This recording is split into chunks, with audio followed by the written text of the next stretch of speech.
So long as these problems are not solved, so long as ignorance and poverty remain on earth, these words cannot be useless. These words set forth the soul and spirit of one of the world's great literary masterpieces, Les Misérables.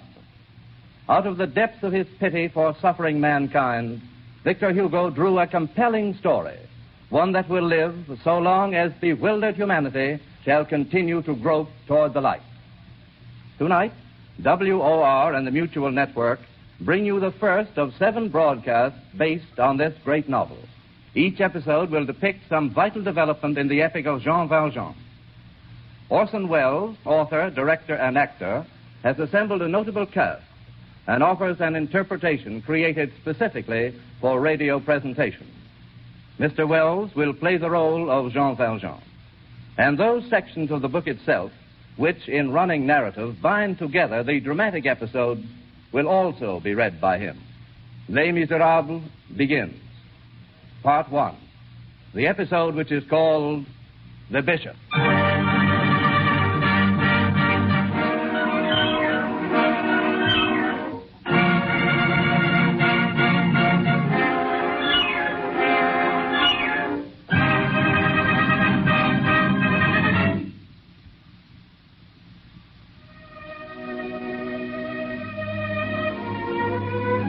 An hour before sundown, on the evening of a day in the beginning of October, 1815, a man traveling on foot was seen entering the little town of D. Nobody knew him. He looked ragged and mean. He must have come far that day, for he looked weary. The traveler went first to the mayor's office with his passport, and then turned his steps toward the inn. A man who wants food and a bed. One moment, monsieur. Good evening. Is dinner ready? Monsieur, I'm sorry. I cannot receive you. Are you afraid I won't pay you? I have money. I'll pay in advance. I have no room. Well, then, put me in the stable.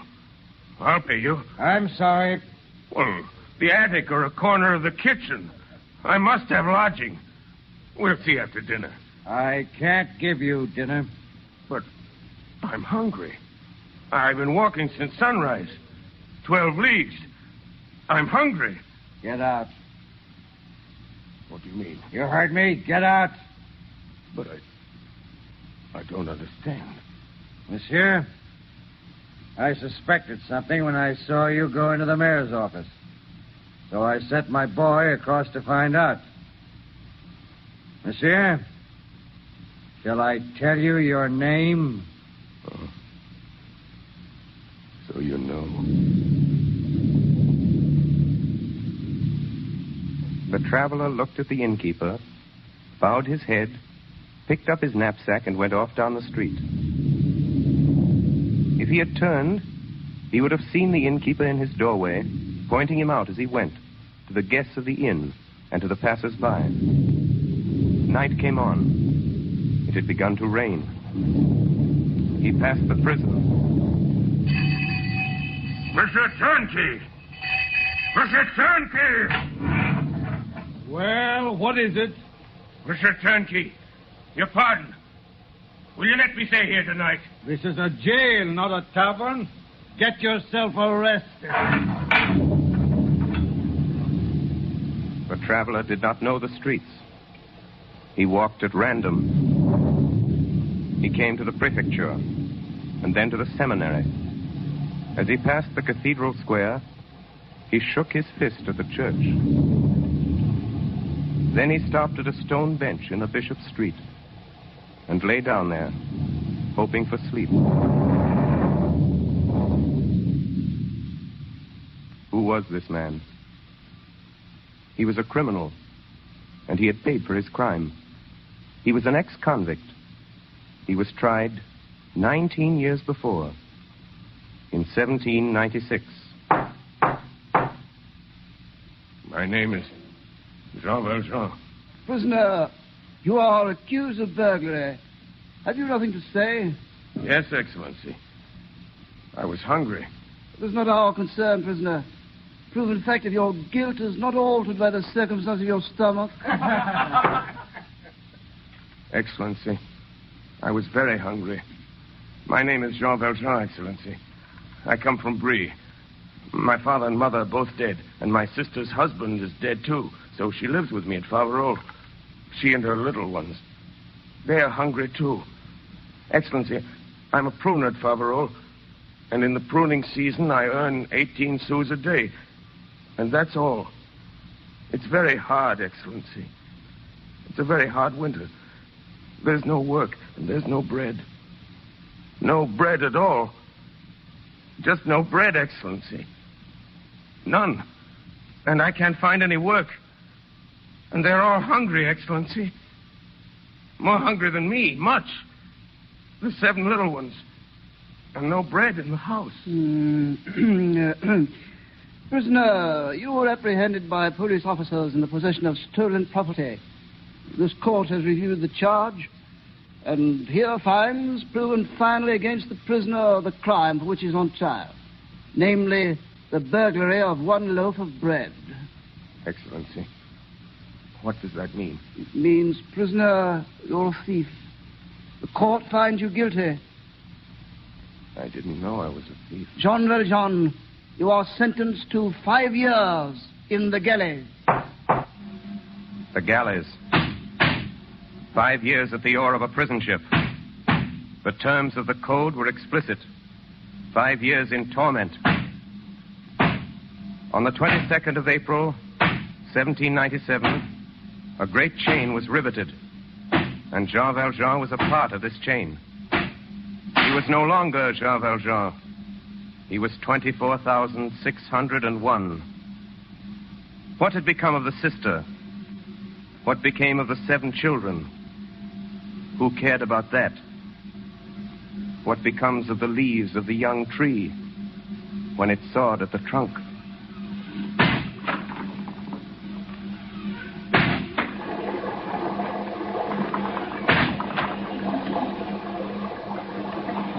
And all this time, Jean Valjean talked little, and he never laughed. When he left the galleys, he had not shed a tear for 19 years. 19 long years. For near the end of his 4th year in the prison ship, Jean Valjean escaped. On the evening of the 2nd day, he was retaken. Number 24,601, for attempted escape. The prisoner's sentence extended 3 years. 3 years, which made 8. The 6th year. 24,599. Here. 24,600. Here. 24,601. 24,601. 24,601. 24,601 is not present. The prisoner has escaped. Fire the alarm cannon. That night they found him. He resisted the galley guard. Escape and resistance. Under provisions in the special code, the prisoner's sentence extended 5 years. 2 with a double chain. 5 years, which made 13. The 10th year.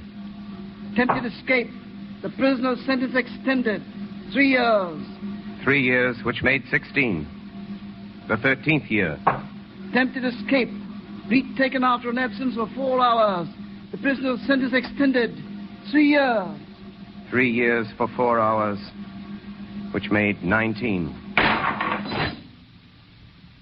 In October 1815, Jean Valjean was set free. He had entered in 1796 for having taken a loaf of bread.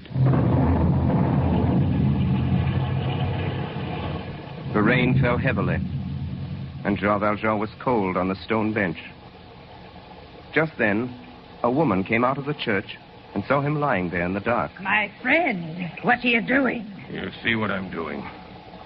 I'm going to sleep. Why don't you go to the inn? I have no money. You can't pass the night in the rain.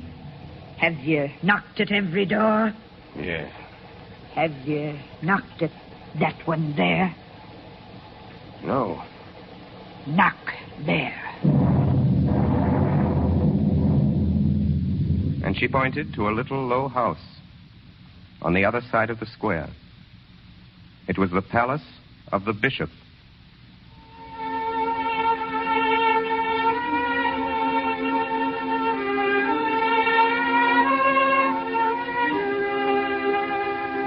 This first part of our story is concerned with two people. One of them is Jean Valjean, and the other is Charles François Bienvenu Myriel, called Monseigneur Bienvenu, who was the Bishop of D. We must pause to examine this Bishop of D in order to understand what is to follow. One day, he preached this sermon in the cathedral. My very dear brethren, there are in France 346,000 cottages with only one opening, the door. This is because of the tax upon windows. God gives men light, and the law sells it. In the upper and lower out, they make bread once in 6 months. In the winter, it is so hard, they must cut it with an axe. My brethren, behold how much suffering is around you.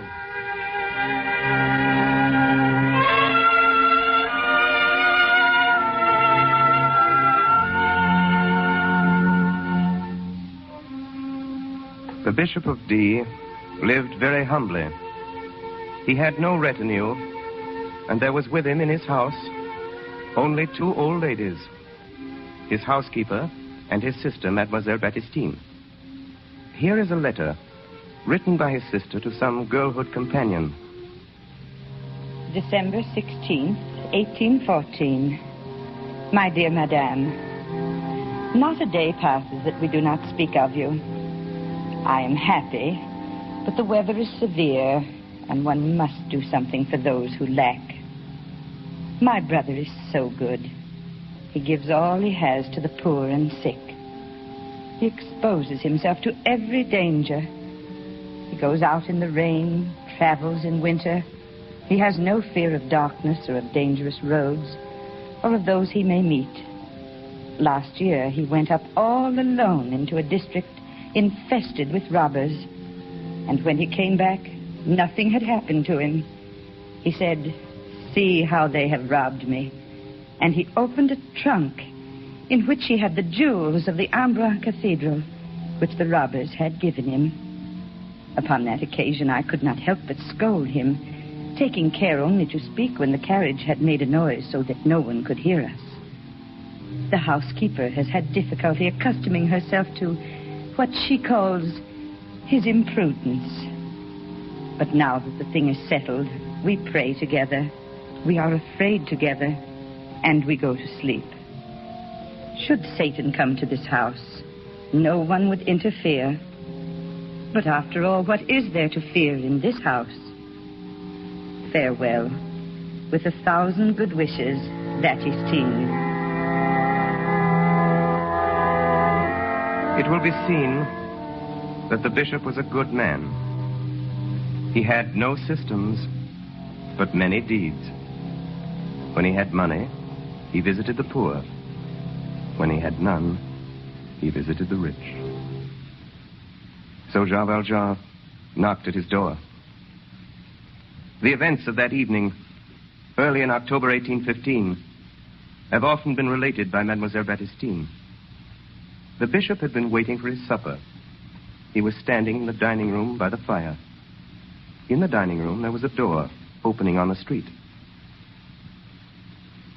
His housekeeper, who was setting the table, was just telling his sister about Jean Valjean. He has a club to beat you with, a rope to hang you with, and a sack to put you in when you're dead. God save us. Did you see this man? I did not see him at all, thank heaven, Mademoiselle Baptistine. Then, madame, how do you know how he looked? Your Greatness, he was described to me in the market.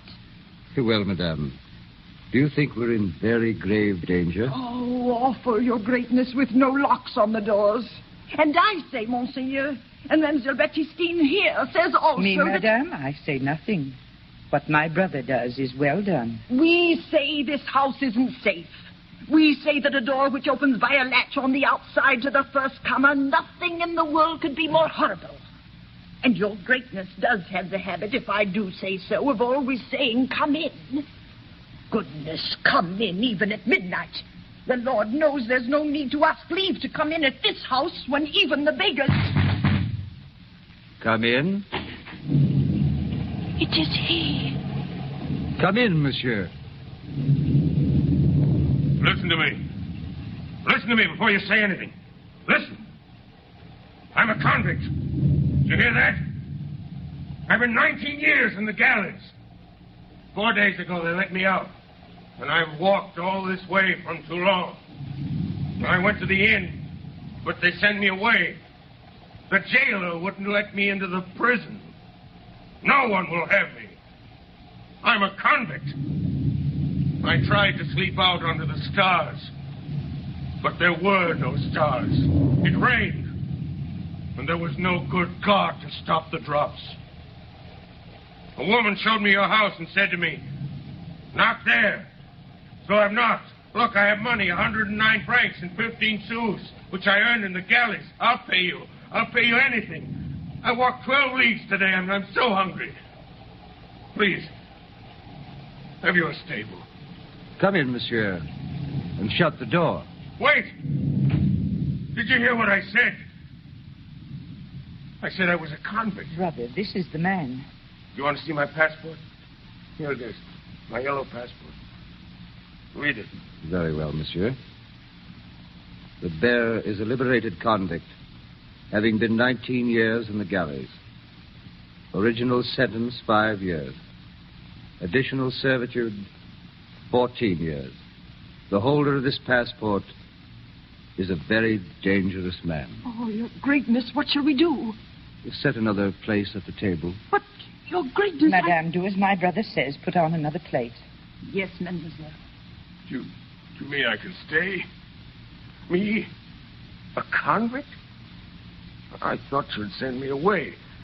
So I told you right off who I am. Baptistine, put some sheets on the bed in the alcove. Yes, brother. A bed? You mean I'll have a bed like other people? With sheets and mattress? It's 19 years since I've slept on a bed. Thank you, Monsieur Innkeeper. I'll pay you all you say. You're a good man. You are an innkeeper, aren't you? No, monsieur. I am a priest who lives here. Oh, of course, you're Cap. You're the cure. The cure of the big church. Then you don't want me to pay. No, monsieur. Come nearer the fire. Oh, this lamp is poor. I'll light the candles. I don't understand. I don't understand. You let me, a galley slave, enter your house. You even light your silver candlesticks for me without so much as asking my name. Monsieur, my name is Jean Valjean. Well, this is not my house, Jean Valjean. It is the house of Christ. But besides, why should I ask your name? Before you told me, I knew it. You know it? Monsieur, your name is my brother. Your greatness, the table is set. Ah, good. But, Madame Magloire. Yes, your greatness? Something is lacking. Is it not the custom to place all 6 of our silver plates on the table? Yes, your greatness, but... I count only 3. I'll fetch them. Ah, it's better. Ah, Baptistine, is that a bottle of wine I see there? Indeed, yes. The fine old mold for the special occasions. Madame Magloire put it out. Here are the plates, your greatness. Oh, thank you, Madame Magloire. I have misjudged you. Come, then, to supper. Monsieur Valjean, you sit there by my sister. Oh, this is too good for me. Oh, monsieur, if you knew what this means, after 19 years in the chains... Jean, you have left all that suffering. Remember this. If you leave it with hate and anger, you are worthy of compassion. But if you leave it with goodwill and peace, you are better than any of us. Heavenly Father, We ask thy blessing on this food as we partake of it. May it strengthen us to everlasting life. Amen.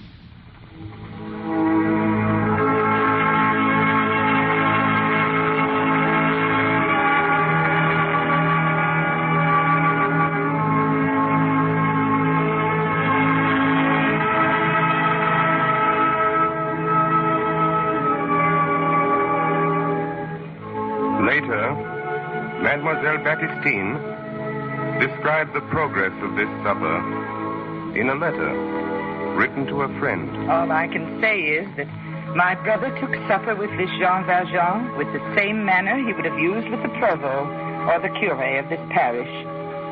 After we had eaten, my brother turned to him and said, "You must be very tired. I'll show you to your room." He then did so, lighting the way with one of his candlesticks.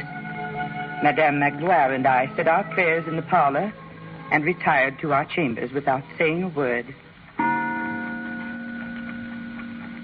Jean Valjean lay in his bed that night and thought of the bishop's silver.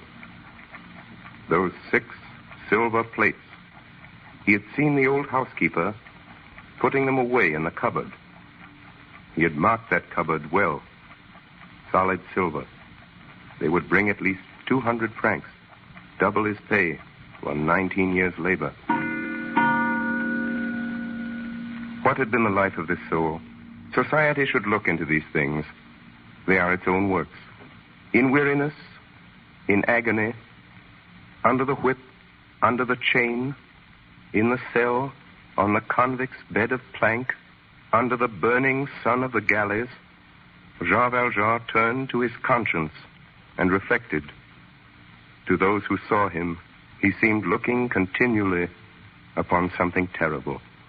For human society had done him nothing but injury. No man had ever touched him but to bruise him. Never since childhood had he been greeted with a friendly word. He had no weapon but his hate. He had resolved to sharpen it in the galleys, and he had taken it with him when he went out. So the passport was right. The yellow passport, which described Jean Valjean as a very dangerous man. The next morning at sunrise, the bishop was walking in his garden.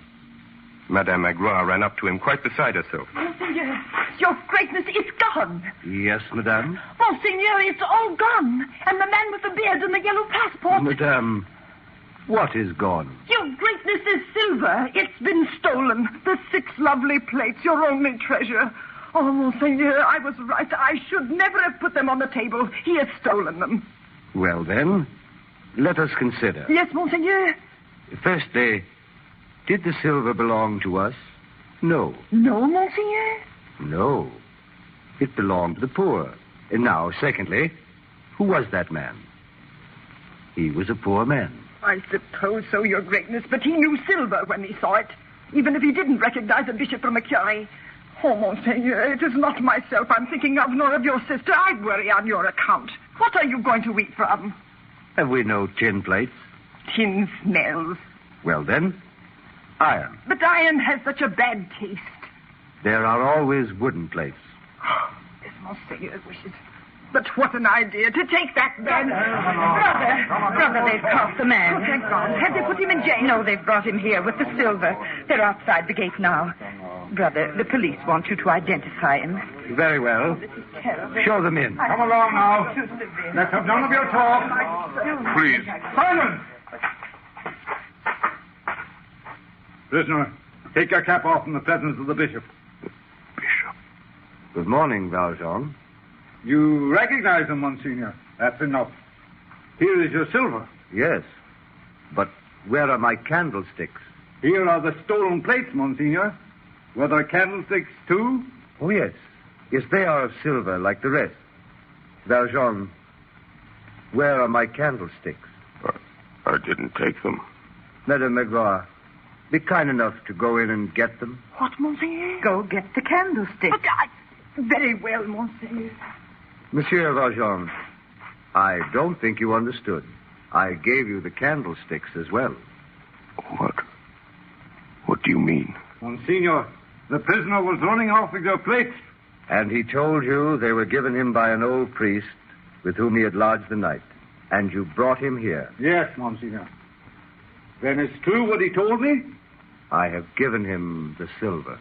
Then we can let him go? But of course. Here are your candlesticks, but I must say... Madame Magloire, give them to Monsieur Valjean. Yes, Your Greatness. Here. But Take them, you fool. But they aren't mine. Monsieur, the plates and the candlesticks are yours. Take them. But never forget that you have promised me to use this silver to become an honest man.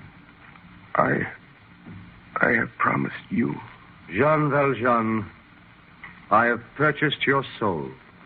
I withdraw it from the spirit of perversity and give it to Almighty God.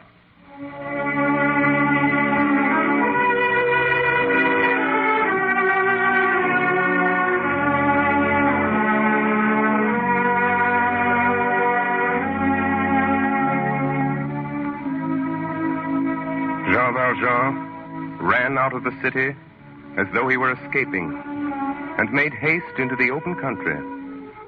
A little gypsy boy passed by and dropped a penny. Jean Valjean put his foot on it and drove the boy away. Then he picked it up and ran after the boy. But he never found him. He found himself. He knew then that he must conquer or be conquered. He saw before him himself as he was, stick in hand, knapsack on his shoulders, the hideous galley slave, Jean Valjean. He beheld himself face to face and saw at the same time a light like a torch, and he knew that this torch was the bishop. Jean Valjean shrank and vanished. The bishop remained. There came to him the bishop's own words. Jean Valjean, you have promised me to become an honest man. I have purchased your soul. Then his heart swelled up in him, and he burst into tears. It was the first time he had wept in 19 years. How long did he weep thus? What did he do after weeping? Where did he go? No one ever knew. Only one thing is certain. On that very night, at 3 o'clock in the morning, a figure was seen in the attitude of prayer, kneeling upon the pavement, in the shadow, before the door of the Bishop of D.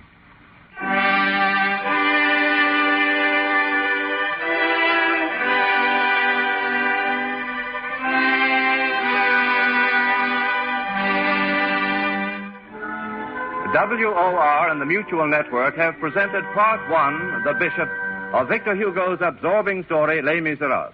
Orson Welles has played the role of Jean Valjean and read the narrative passages of this presentation, which he has prepared specifically for radio broadcasting. Next Friday evening at 10 o'clock Eastern Daylight Saving Time, we shall present Les Misérables in its second episode, which introduces Javert.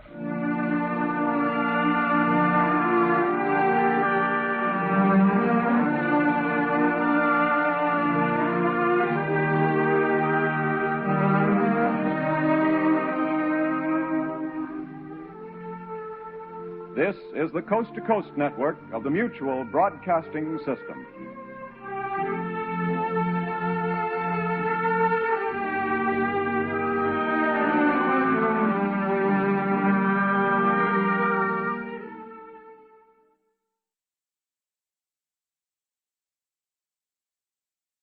So long as these problems are not solved, so long as ignorance and poverty remain on earth, these words cannot be useless. These words open the second of 7 broadcasts based on Victor Hugo's unforgettable work, Les Misérables. WOR and the Mutual Network present Orson Welles, distinguished young author, actor, and director, in an adaptation of this novel which he has made especially for radio.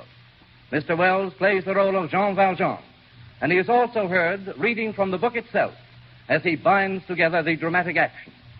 Each broadcast unfolds a moving chapter in the progress of Valjean. Last week, we pictured the meeting of Jean Valjean with the bishop and the regeneration of his tormented soul. Les Misérables, Part 2, the episode which is called Javert.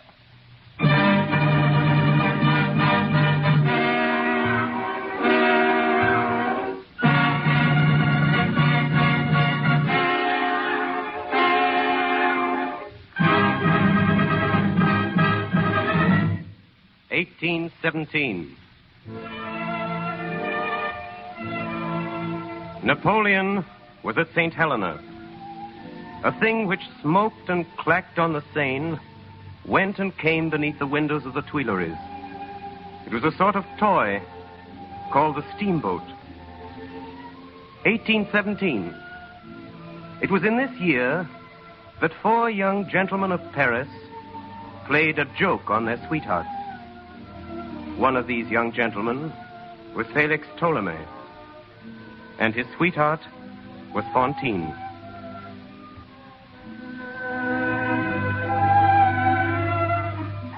Excuse me, please, lady. Yes? What is it? It's something your gentleman left for you. Well, there's no address. See what's written on it, Fantine. It says, "This is the surprise." What's inside? Just a moment. Sweetheart, at the moment when you read this, 4 mettlesome horses will be bearing us back to our mammas and papas. We are returning to society, to duty, and to order on a full trot at the rate of 3 leagues an hour. Mourn for us rapidly and replace us speedily. Adieu.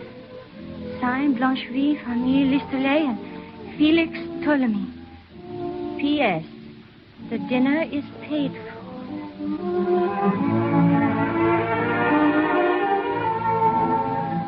It was a good joke.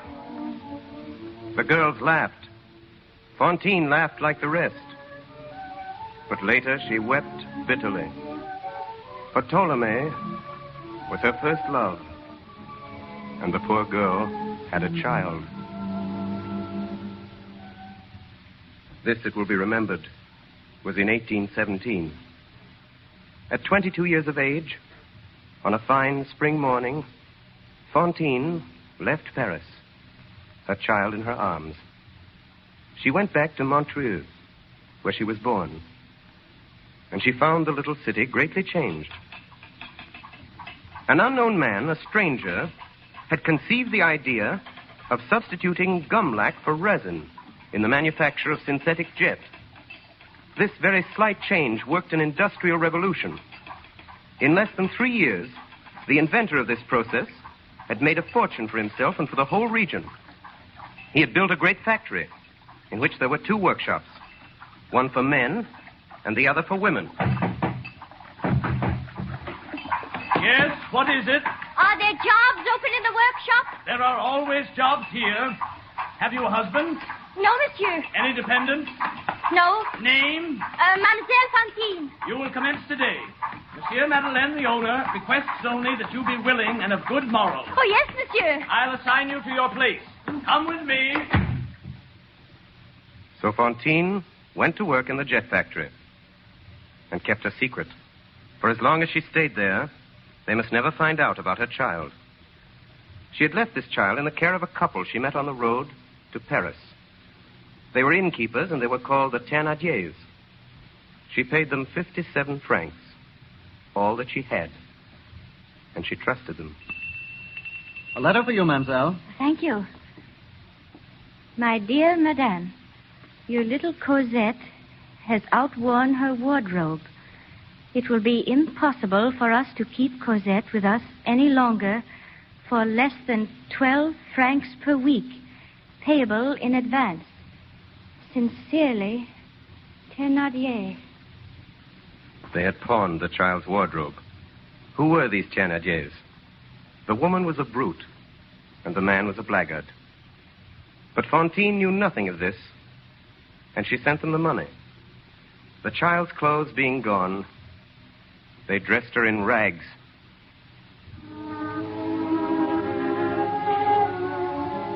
And they fed her on scraps. little better than the dog, and a little worse than the cat. They put her to work. She was made to run errands, to sweep the rooms and the yard and the street. In the village, they called this little child the Lark. This tiny being no larger than a bird, trembling, frightened and shivering, awake each morning, first of all in the house and in the village, and always on the street or the fields before dawn. But the poor Lark never sang.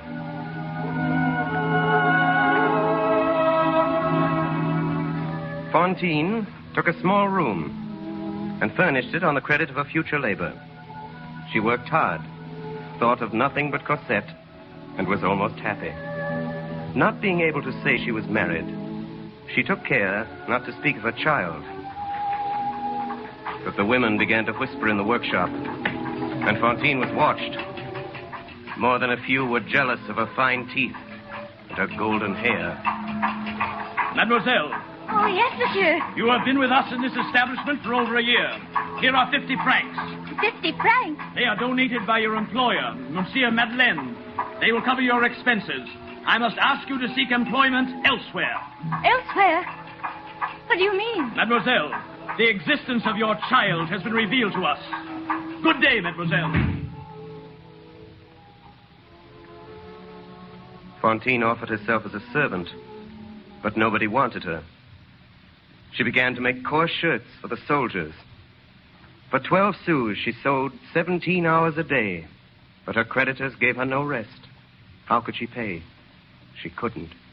How could she live? She learned. She learned from an old woman who sewed with her, named Marguerite. We who have grown old in privation can extract much from a sou. But 15 francs, Marguerite. Think of it. The Thénardiers wrote me. They want 3 more francs a week, and you know what I earn. You'll learn. But you can't live on 6 sous a day. No, my girl. But you can starve on it. It's a science. Summer passed away, and winter returned. Short days and less work. In winter, there is no heat, no light, no moon. Evening touches morning. The whole day is a cave, and the sun is a pauper. Madame Fantine, Cosette is sick of an epidemic disease, a military fever. She must have medicine, and drugs are dear. Unless you send us 40 francs within a week, the little one will die. Sincerely, Thénardier.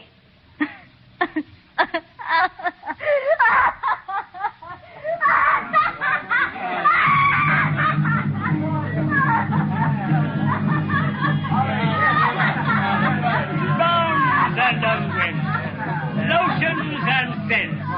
The secrets of the Orient.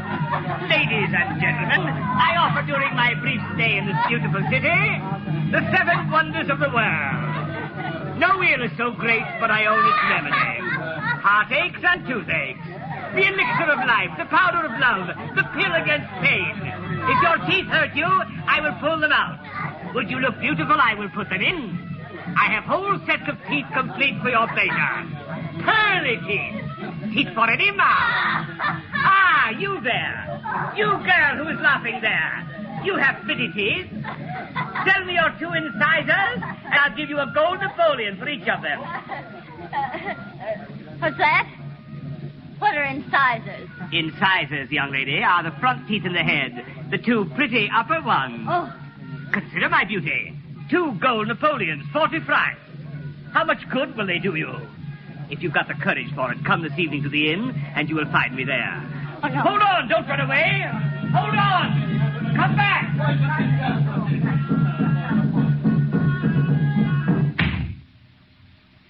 What's happened? Oh, God help me. Well, where have you been? In the square. There was a traveling dentist. He wanted to pull out my 2 front teeth. I should be hideous. I'd rather throw myself from the 5th story head first to the pavement. He told me he'd wait for me at the inn. What was it he offered you? 2 Napoleons. That's 40 francs. Yes, 40 francs. They shouldn't allow it. Marguerite, what does it mean? Military fever, you know? Why, it's a disease. Does it need many drugs? Terrible drugs. How does it come on you? It comes in a moment. Does it attack children? Do they die of it? He told me to wait for him at the inn.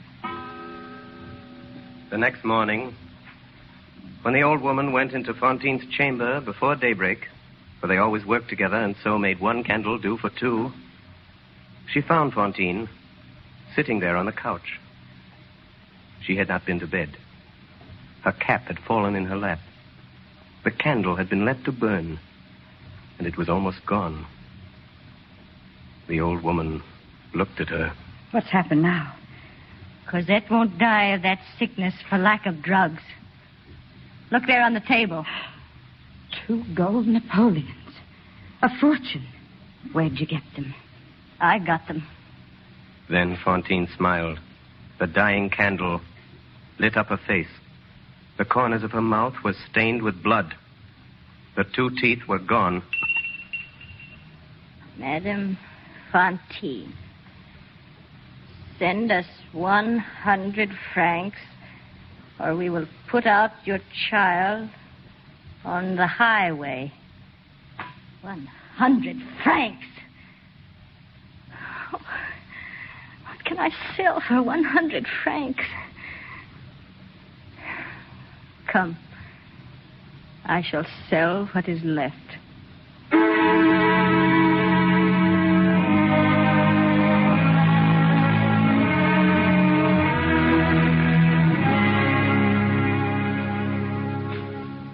What is the history of France? It is society buying a slave. From whom? From misery. A soul for a bit of bread. Alas, what are these destinies? Why are they so? He knows that sees all the shadow. He is alone. His name is God.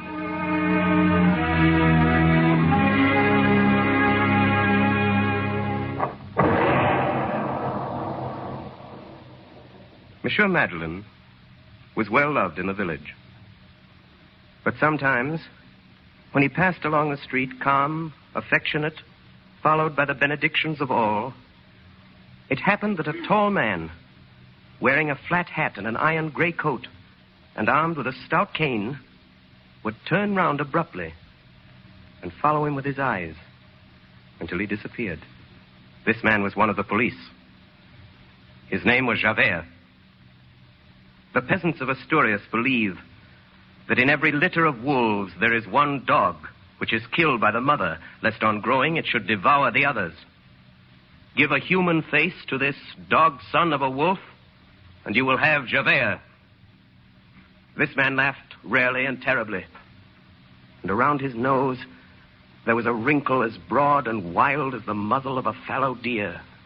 Javert with an eye always fixed upon Madeleine.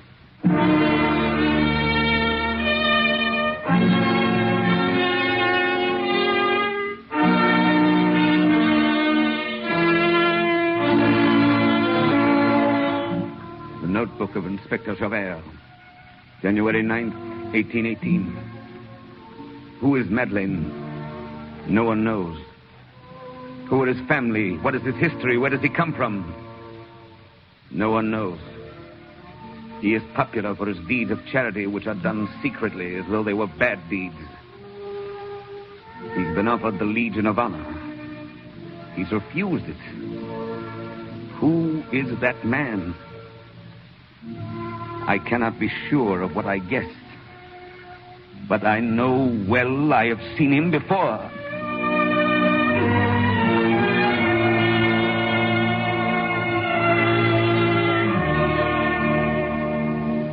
April 10th, 1820. Madeleine is in mourning for a certain Bishop of D. I watch him carefully. His speech is more mannerly, and his accent more refined than it was when I first came to the city. He walks strangely, with one foot dragging. He knows I am watching him.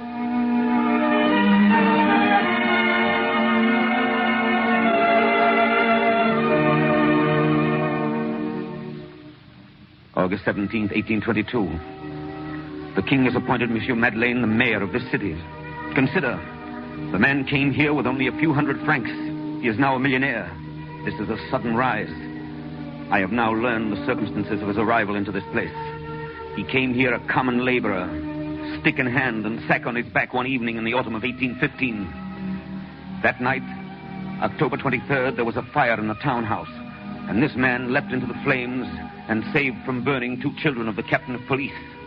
As far as can be ascertained in the excitement and gratitude of the occasion, no one thought to ask him for his passport. There is certainly no record. He announced himself Madeleine, and so he has remained. I have made inquiries in Paris, and there are interesting circumstances relative to October 1815. Madeleine is now my immediate superior. Police routine brings me into contact with this man. He's well loved, but I am not deluded. I am still vigilant. I know that face.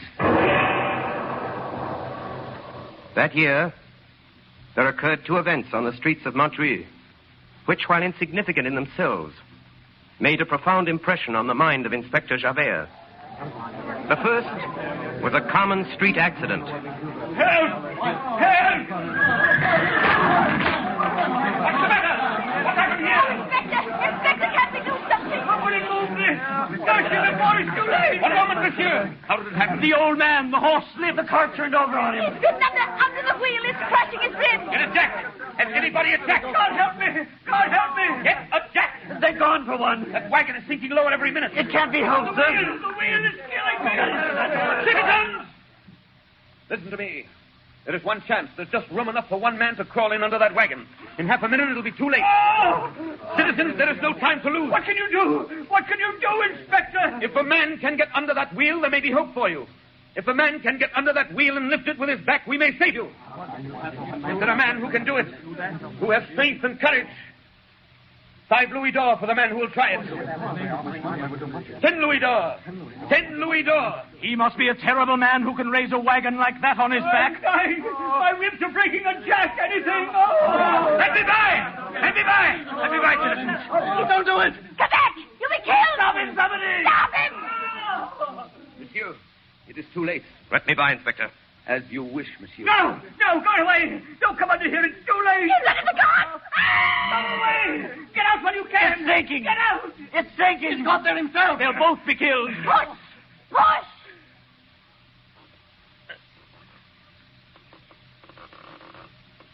It's lifting. Push. Push. Push.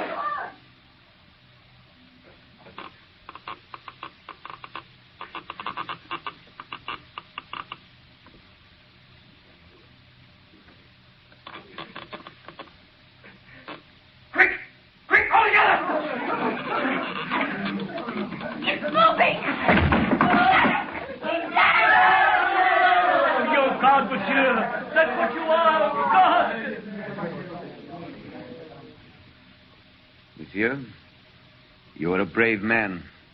Thank you, Inspector. In all my life, I have known only one man capable of doing what I have just seen you do. He was a convict in the galleys at Toulon. Good day, Inspector. Good day, Monsieur Madeleine. That was the first incident. The second to impress Inspector Javert of the police took place on an evening in January, 5 months later. It was snowing. A woman, a rueful, bedizened spectre, her shoulders bare in a gaudy ballroom dress, stood waiting in the street before the door of the officer's cafe. A well-dressed idler was amusing himself tormenting this woman. Well, aren't you the ugly one? Oh, sulking tonight. All right, your haughtiness. Turn your back on me. You'll pay for it. Little snow will be good medicine. Down your shoulder blades like this.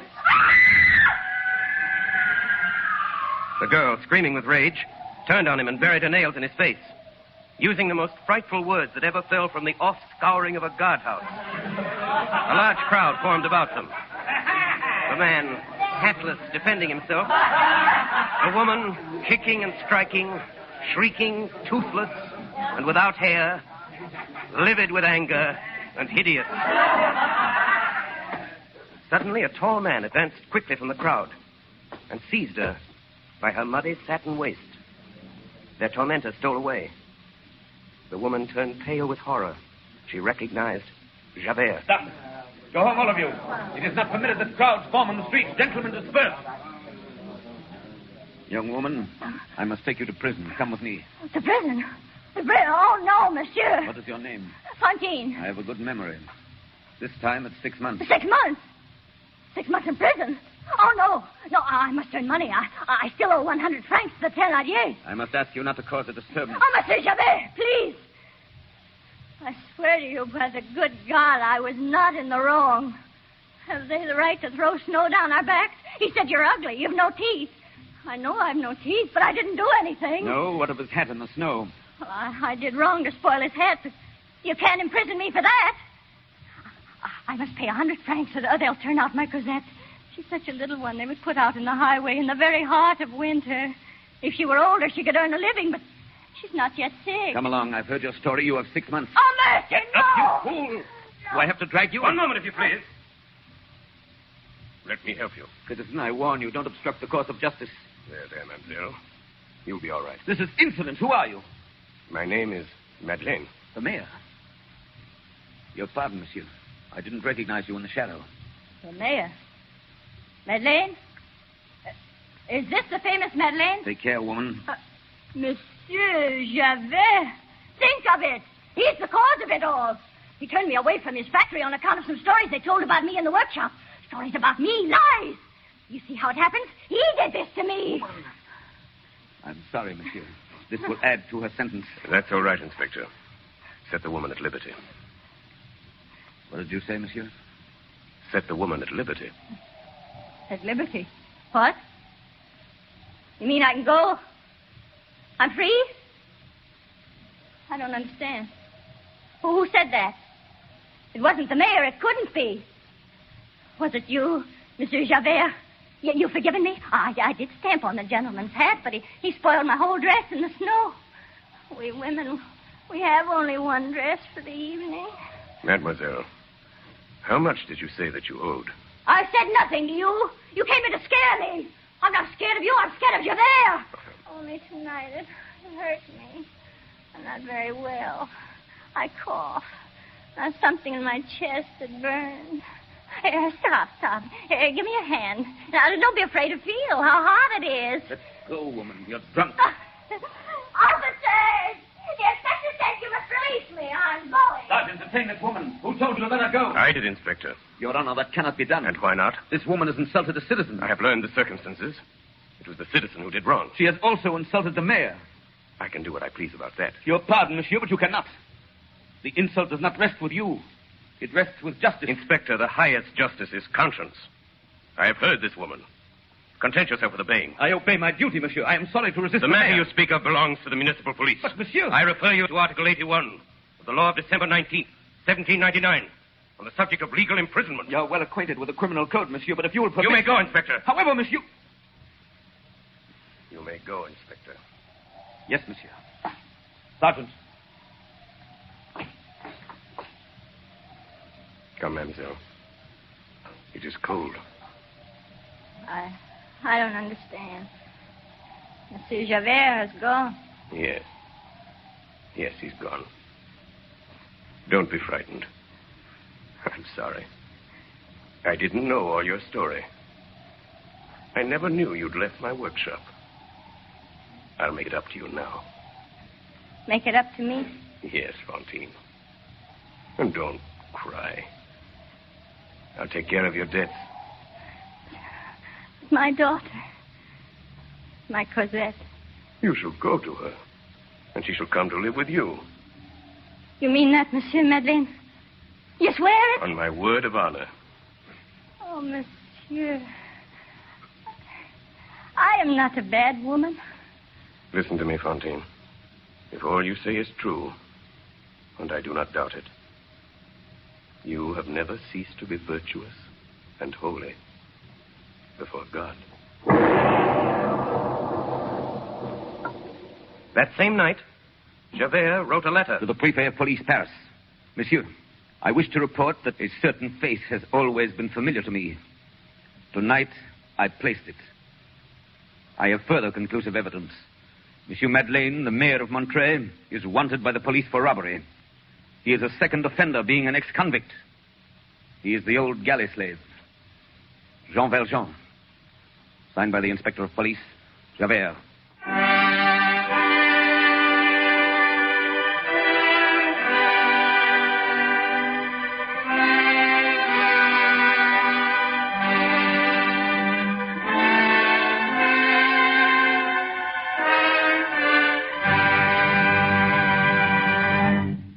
WOR and the Mutual Network have presented Part 2 of Victor Hugo's compelling novel, Les Misérables, the episode which introduced Javert. Orson Welles played the role of Jean Valjean and also read the narrative passages of the presentation which he has created especially for radio. Assisting Mr. Welles tonight were Martin Gable as Javert, Agnes Moorehead, Ray Collins, Betty Gard, Hiram Sherman, Alice Frost, and others. Next Friday evening at 10 o'clock, Eastern Daylight Saving Time, we shall present Les Misérables in its third phase, the episode which portrays the death of Fantine and the capture of Jean Valjean.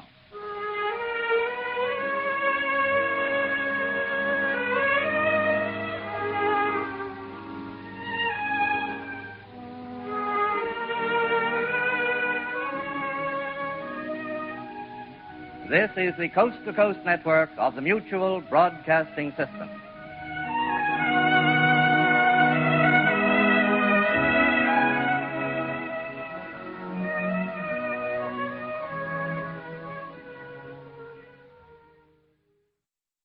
So long as these problems are not solved, so long as ignorance and poverty remain on earth, these words cannot be useless. WOR and the Mutual Network present the third of 7 broadcasts based on Victor Hugo's compelling novel, Les Misérables. Orson Welles, distinguished young author, actor, and director, plays the role of Jean Valjean in this presentation, which he has adapted especially for radio. And Mr. Welles is also heard as he reads from the book itself. Each episode pictures a development in the progress of Valjean, and last week introduced Fantine and Javert. Les Misérables, Part 3. The episode which is called The Trial.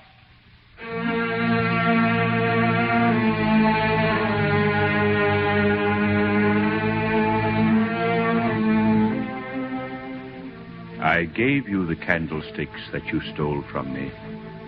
I have purchased your soul. I withdraw it from the spirit of perversity, and I give it to Almighty God. So spoke the Bishop of D. to a thief and a galley slave named Jean Valjean. And from the moment he left him, Jean Valjean was another man.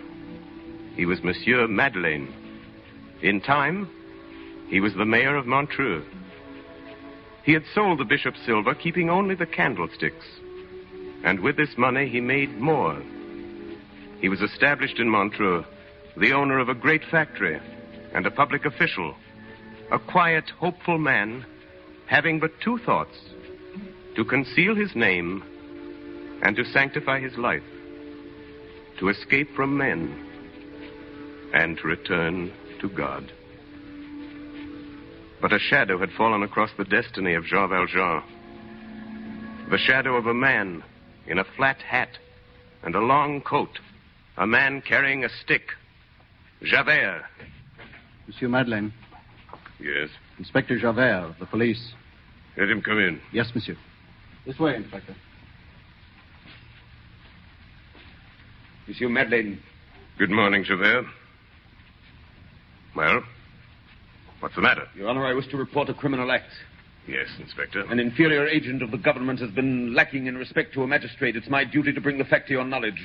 Who is this agent? I, monsieur. You, Inspector? I. And who is the magistrate who has to complain of this agent? You, monsieur. I came to ask you to be so kind as to discharge me. Javert, this is absurd. You will say that I might tender my resignation, but to resign is honorable. I must be discharged. Javert, what's all this nonsense? Your Honor, I have denounced you. Denounce me? Yes, Your Honor, to the Prefecture of Police. What for, Javert? As a mayor encroaching upon the constabulary? No, monsieur. As an ex-convict. Yes, Javert. For a long time, I suspected you. Your resemblance, your immense strength, your skill as a marksman. It's strange, monsieur, but everything points to one fact, that you're a man named Jean Valjean. What name did you say? Jean Valjean. An old convict I saw 20 years ago when I was a galley guard at Toulon. For 8 years, his whereabouts have been unknown. Your Honor, I fancied... Well, I've done this thing. Anger determined me, and I denounced you to the prefect. And what answer did you get? That I was mad. Well? They were right. Javert, I'm very lucky that you think so. Yes, Your Honor, it must be so. They found Jean Valjean. What? They've caught him, Your Honor. He's safe in prison. What do you mean, Javert? Who have they caught? Jean Valjean, Your Honor. But of course you wouldn't know. Yes, of course. How do they know he's Jean Valjean? Very simple, Your Honor. He looks like him. Besides, he was recognized by an old galley slave in the jail. How did they catch him? Stealing apples, Your Honor. He called himself Champmathieu.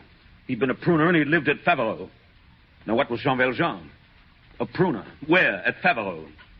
It's very simple, Your Honor. The same age, the same height.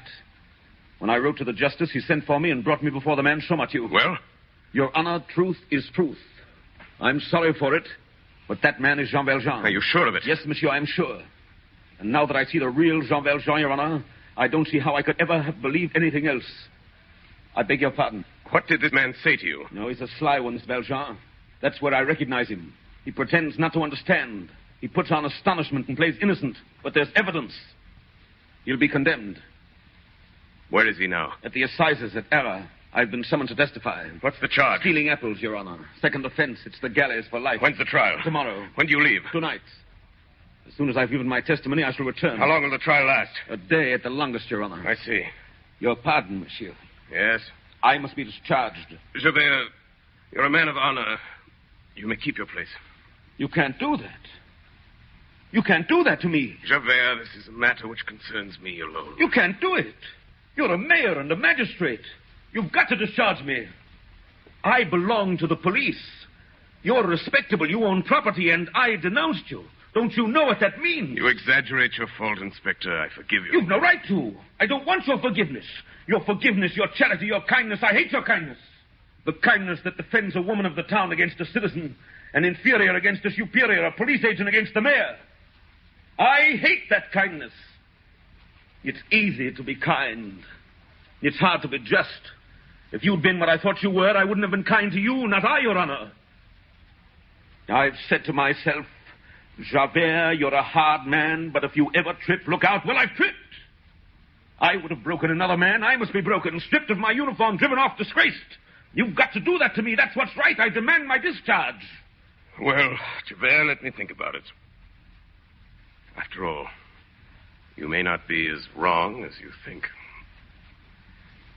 Give me your hand. Pardon, monsieur. That must not be. The mayor doesn't give his hand to a spy. Your Honor, I will continue in the service until I'm relieved.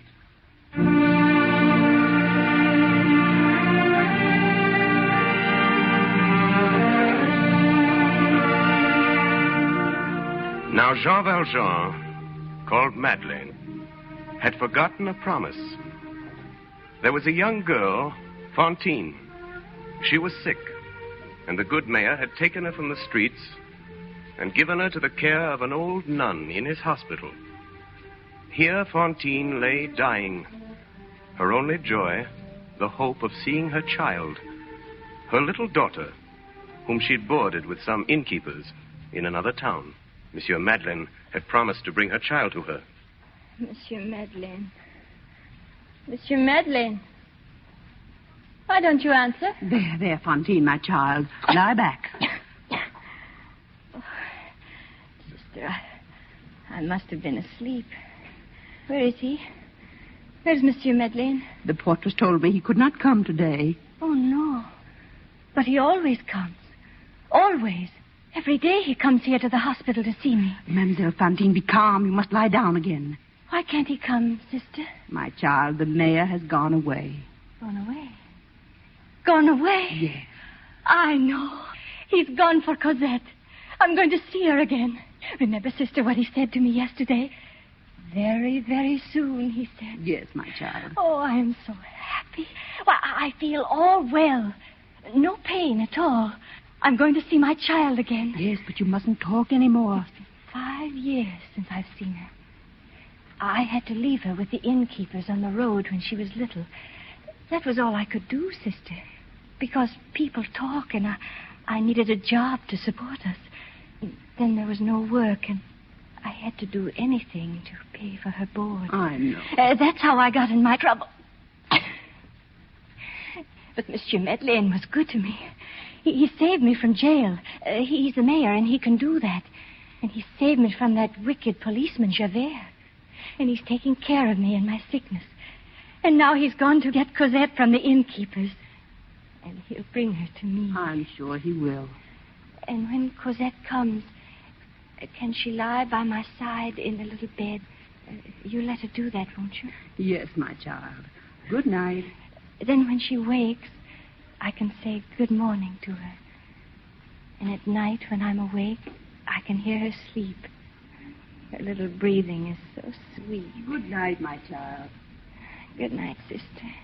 Look, there's just room.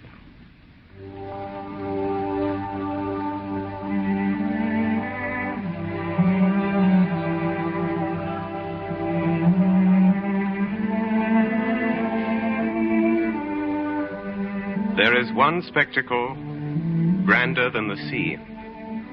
That is the sky. There is one spectacle grander than the sky. That is the soul. Let us look into a soul. The soul of Jean Valjean, called Madeleine, the mayor of Montreux. Jean Valjean, I gave you the candlesticks that you stole from me. I have purchased your soul. I withdraw it from perversity, and I give it to Almighty God. I was wrong about you. They've got Jean Valjean. They're trying him tomorrow. It's the galleys for life. They've got Jean Valjean. Even while listening to the words of Javert, the first impulse of Jean Valjean was to drag this poor man out of prison and put himself in his place. An impulse as painful and sharp as an incision in the living flesh. But this impulse passed away.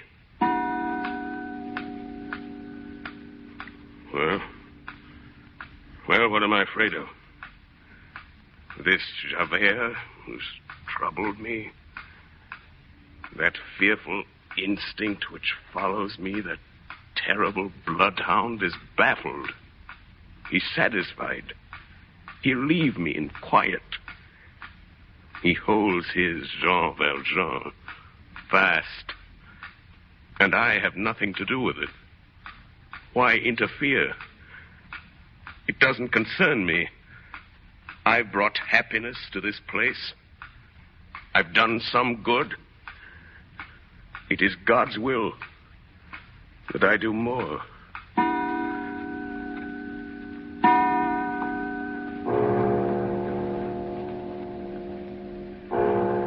One can no more prevent the mind from returning to an idea than one can prevent the sea from coming to the shore. In the case of the sailor, this is called the tide. In the case of the guilty, this is called remorse.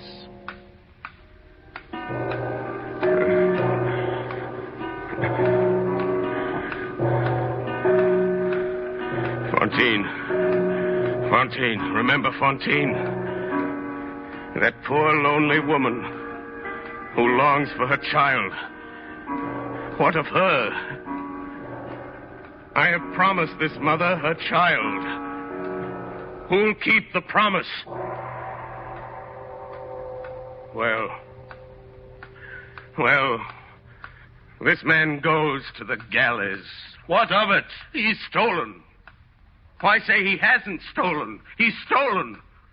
And for me, I remain here. I go on. And this mother brings up her child, and the whole country is rich and happy and honest. I am Madeleine. Woe to him who is Valjean. I do not recognize the man. Jean Valjean. Jean Valjean. Behold yourself, Jean Valjean, an honored man, the mayor of the city, the rich man who feeds the poor, the happy man who is admired. Jean Valjean, there shall be a man wearing your red blouse and bearing your name and dragging your chain in the galleys.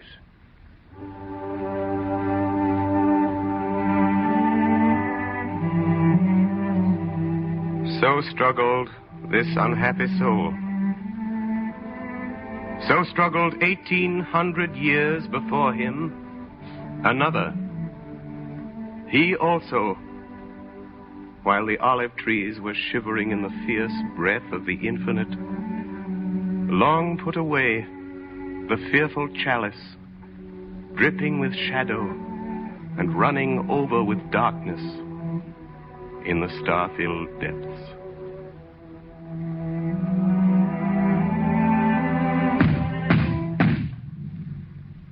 Who is it?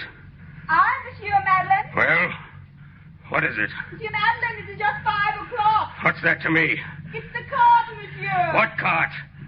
Did not Monsieur order a horse and cart? No. The driver says he has come for you. Monsieur Madeleine. Monsieur Madeleine, what shall I say? Say it's all right. Say I'm coming.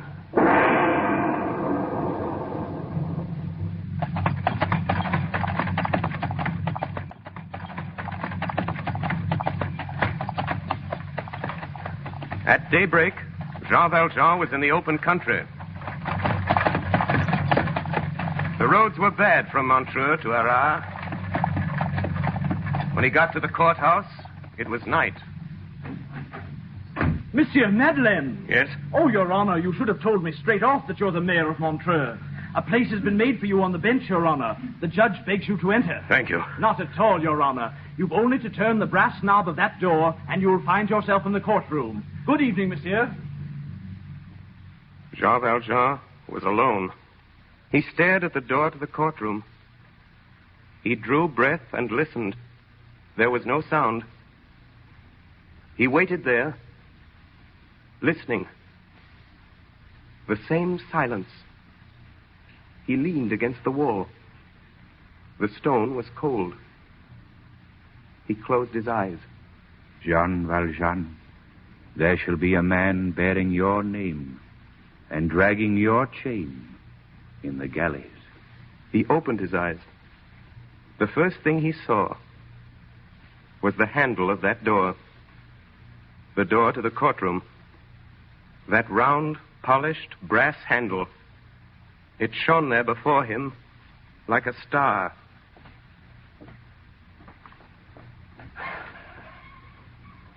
Then, suddenly, he was in the courtroom. Monsieur Madeleine? Yes, Excellency. That's my name. Your note was sent in to me, monsieur. Permit me to say that your presence in this court is an unexpected compliment. Thank you. I have not had the pleasure of your honor's acquaintance, but we all know, by reputation at least, Monsieur Madeleine, the distinguished mayor of Montreux. Will you sit here, Monsieur Madeleine? We will resume the trial of Jean Valjean.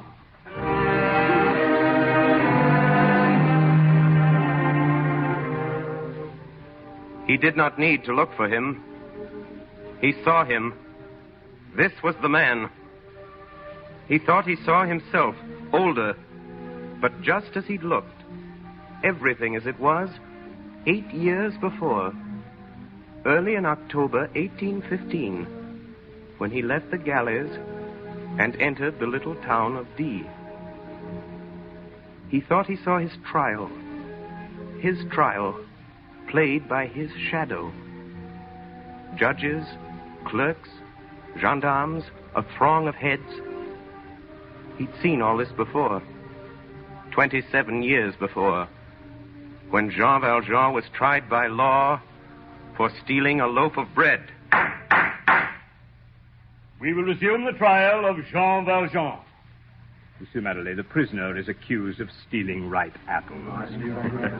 Your Excellency, the judge. Your Honor, Monsieur Madeleine. Gentlemen of the jury, who is this man? Gentlemen, we have here no petty truth thief, no mere trespasser. We have here an outlaw, a murderous galley slave. We have here Jean Valjean. This man is accused of one crime for which he is on trial, but he is wanted for another.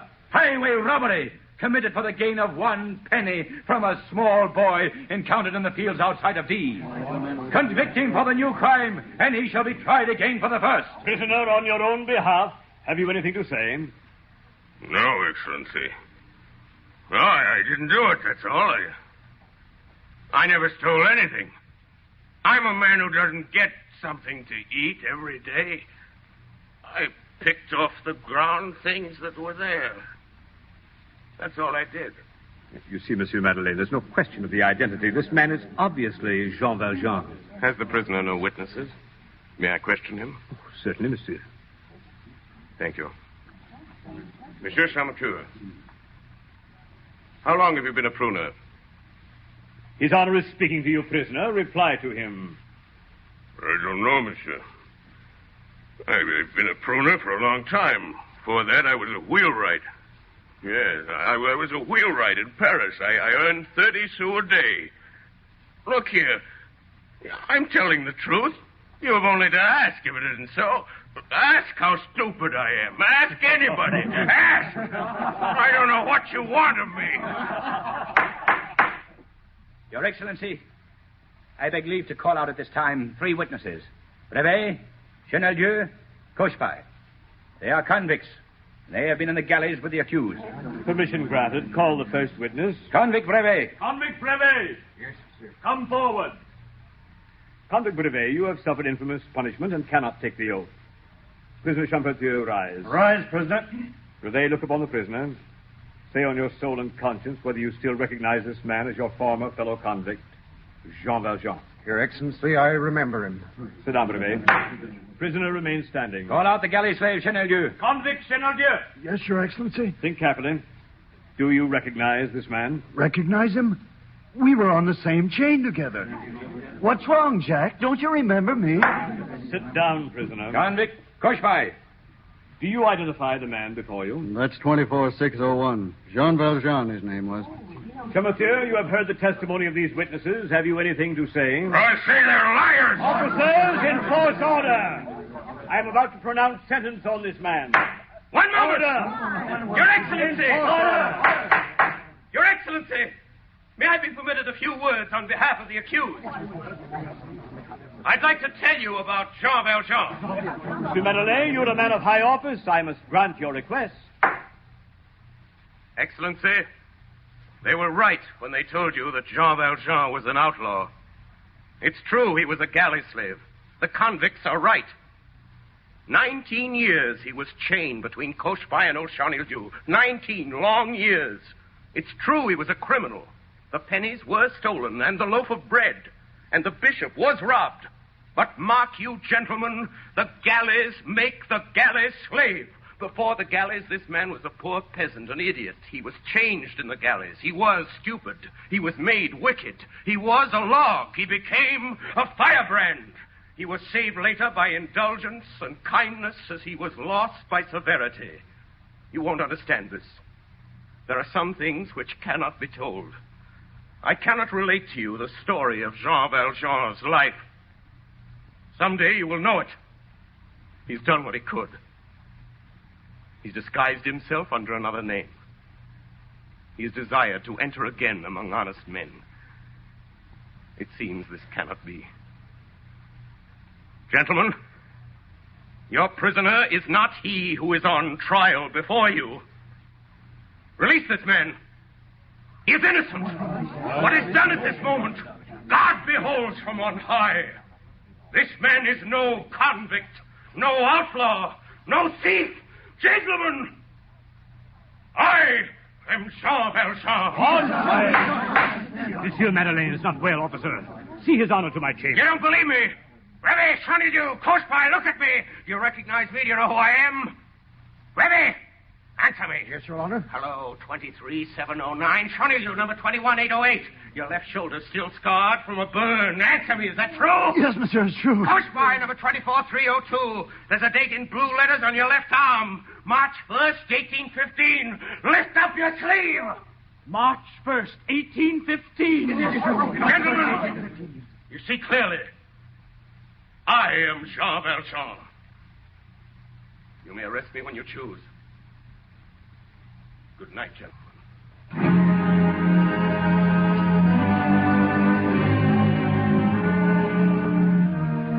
Official order, delivered under seal. Inspector Javert will seize the body of Monsieur Madeleine, the mayor of Montreux, who has this day been identified in court as the discharged convict and criminal, Jean Valjean.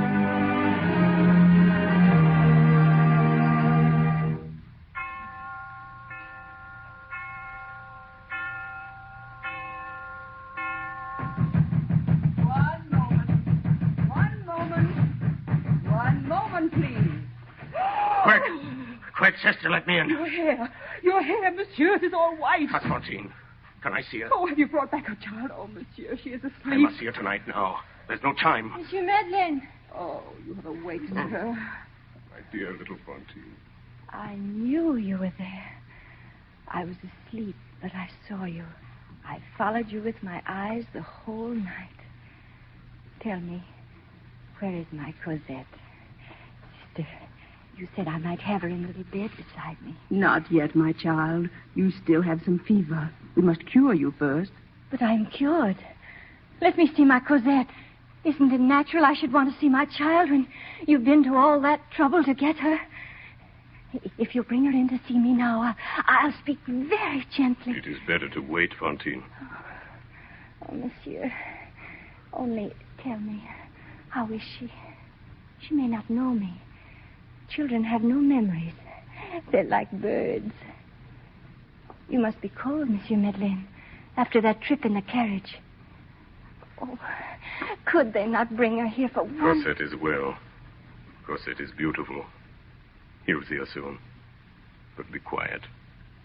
Do you hear me, Fantine? What's wrong with you, child?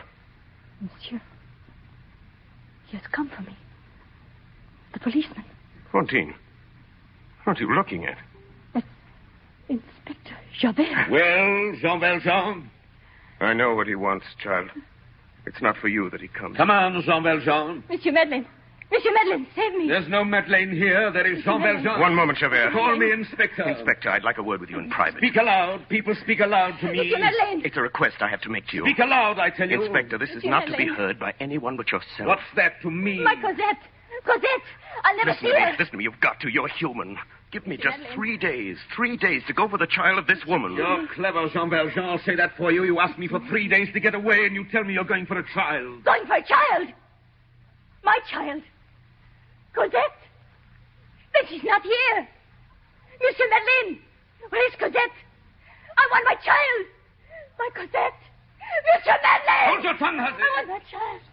Miserable country where galley slaves are magistrates and women of the town are nursed like countesses. All this will be changed. Monsieur Madeleine! I tell you, there is no Madeleine. There is a robber. There is a brigand. There is a convict. There is Jean Valjean. And I've got him. Don't be afraid, little Fantine. Fantine? Fantine? Fantine!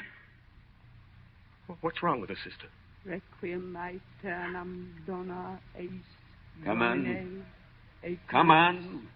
What's wrong with her? Can't you see the woman is dead? I am at your disposal. Requiem aeternam dona eis domine et.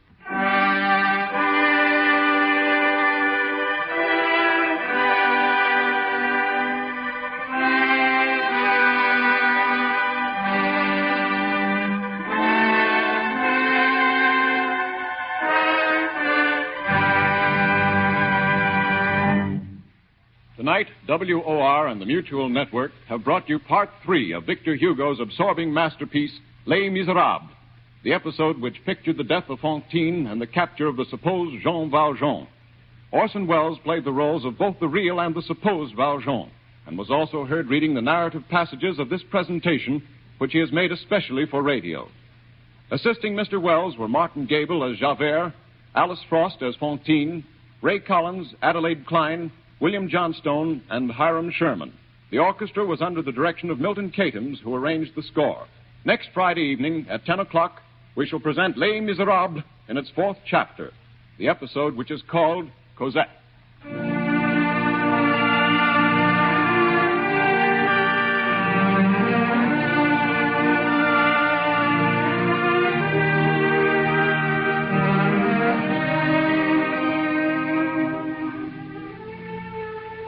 This is the Coast to Coast network of the Mutual Broadcasting System.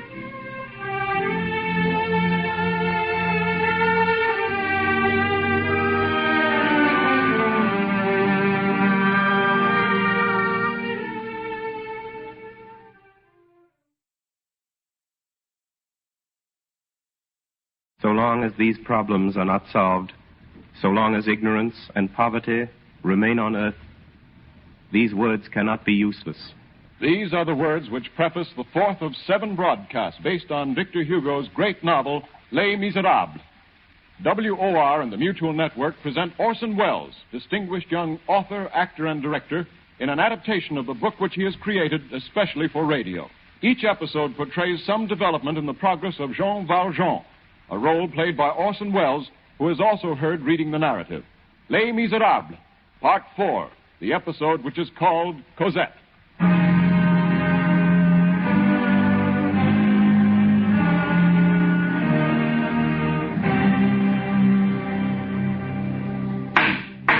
Jean Valjean, you are a hardened criminal and a second offender. You are charged with concealing your identity and changing your name. How do you plead? Guilty. You are so found by this court. Jean Valjean, you are sentenced to hard labor in the galleys under the double chain for the rest of your life. The notebook of Inspector Javert, July 1823. I have caught Jean Valjean.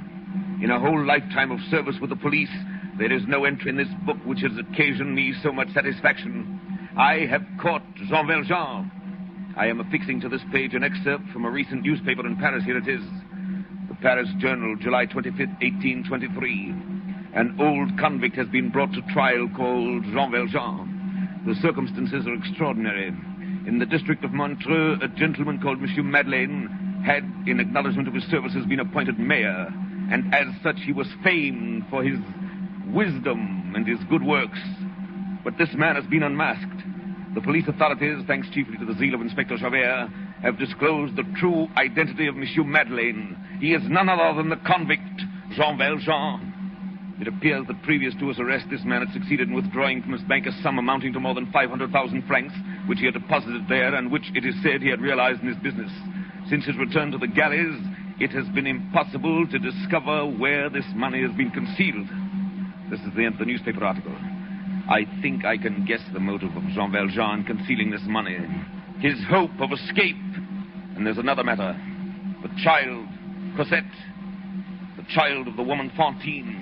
It was this Fantine whom I apprehended on the street, and who Valjean, in the character of the mayor, protected from justice, and in the compassion of one criminal for another, nursed through the illness from which she died. This child was abandoned at an early age to the care of some innkeeper. If I know Jean Valjean, the purpose of this money is the care of this child. I must find this Cosette. November 17th, 1823. Here is an excerpt from the Toulon Journal. Yesterday, a convict at work on board the galley ship Orient, on his return from rescuing a sailor, fell overboard and was drowned. His body has not been recovered. This man was registered under the number 9430, and his name is Jean Valjean. This finishes it. The case is closed. Jean Valjean is dead.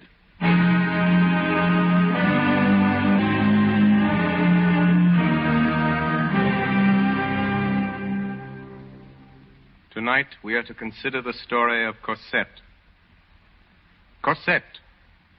Fantine had left her at Montfermier with some innkeepers called the Thénardiers. The little Cosette, the child of Fantine. Jean Valjean had promised to care for Cosette. Javert never found her.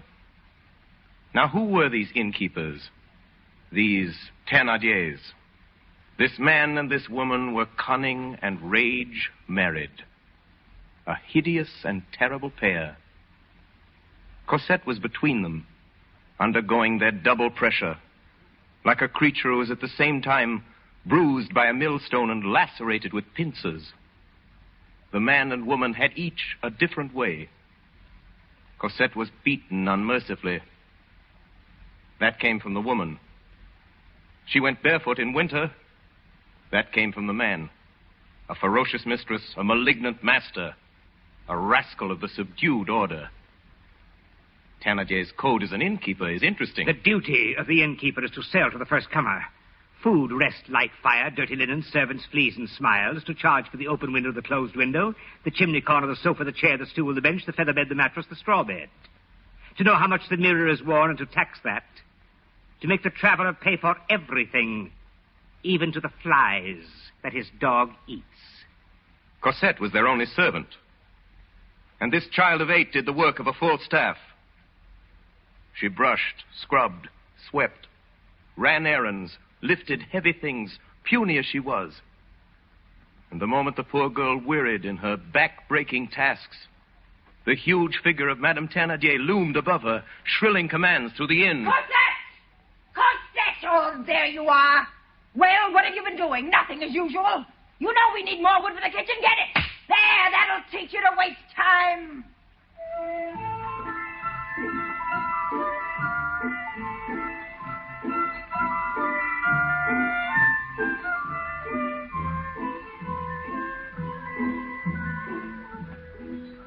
Christmas Eve, 1823.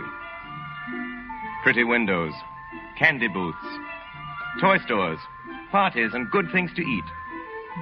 Little shoes at the fireplace for Father Christmas to fill. Christmas Eve.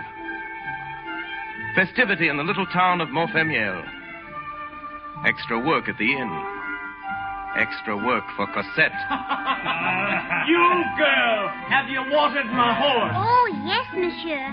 He drank the whole bucketful. Ah, that's a lie. He has a way of blowing off when he's not had water that I know well enough. Get some more water, Cosette. Excuse me, ma'am. There is no water. Well, then go get some. Oh, where must she go for it? To the spring. But it's night. It's as black as an oven. Yes, it would take a cat to go along the streets without a lantern tonight. She'll go. She can see. Here, mademoiselle, get a big loaf of the baker's as you come back. Here's 15 sous. Yes, madame. Now get along with you.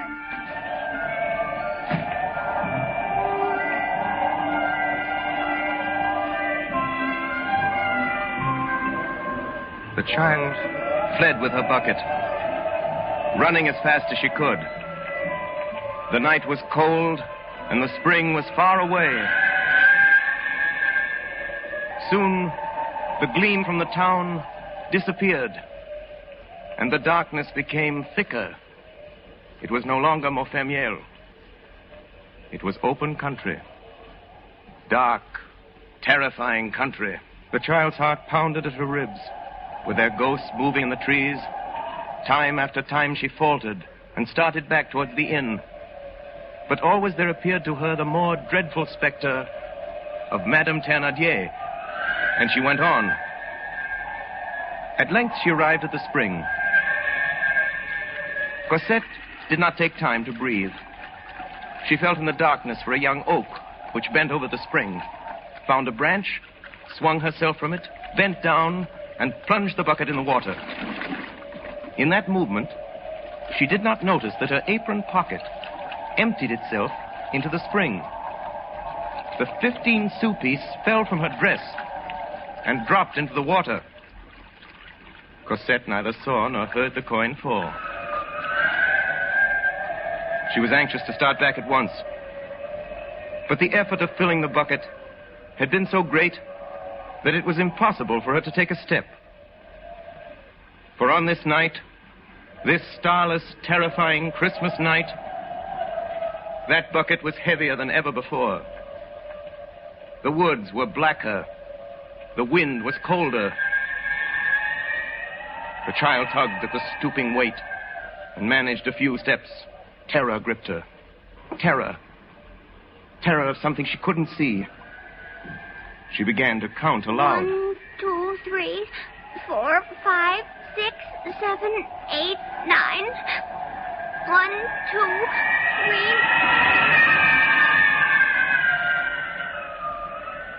She had to go on, if only for a few steps at a time. She walked on, bending down like an old woman. The iron handle of the bucket was numbing and freezing her little wet hands. On and on, a step at a time. Madame would beat her. Madame would scream at her.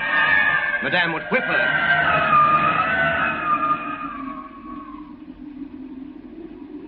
All at once, the weight of the bucket was gone. A hand had caught the handle and was carrying it easily. Cosette raised her head and saw a large, dark form beside her in the gloom. And she was not afraid. Oh, thank you, monsieur. My child, that's a heavy bucket you're carrying there. Yes, monsieur. Give it to me. I'll carry it for you. Here we are. It's very heavy indeed. You're a little girl for such a big bucket. How old are you? 8 years. Have you come far this way? From the spring in the woods. Are you going far? Oh, yes, monsieur. A good quarter of an hour from here. Little girl, Yes, monsieur. have you no mother? I don't know, monsieur. I don't think I have. All the rest have one. For my part, I have none. I don't believe I ever had any. What's your name? Cosette. Where do you live? At Montfermeil. Oh, is that where we're going? Yes, monsieur. Who is it that sent you out to the woods? After water, at this time of night? Madame Thénardier. Oh. And what does she do, Madame Thénardier? She is my mistress. She keeps the tavern. The tavern? Well, I'm going there to lodge tonight. Show me the way. Monsieur, we are going there.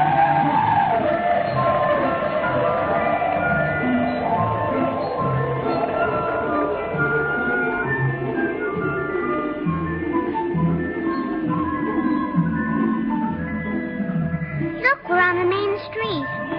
How far is the inn? We are close by it. Monsieur, may I take the bucket now? What for?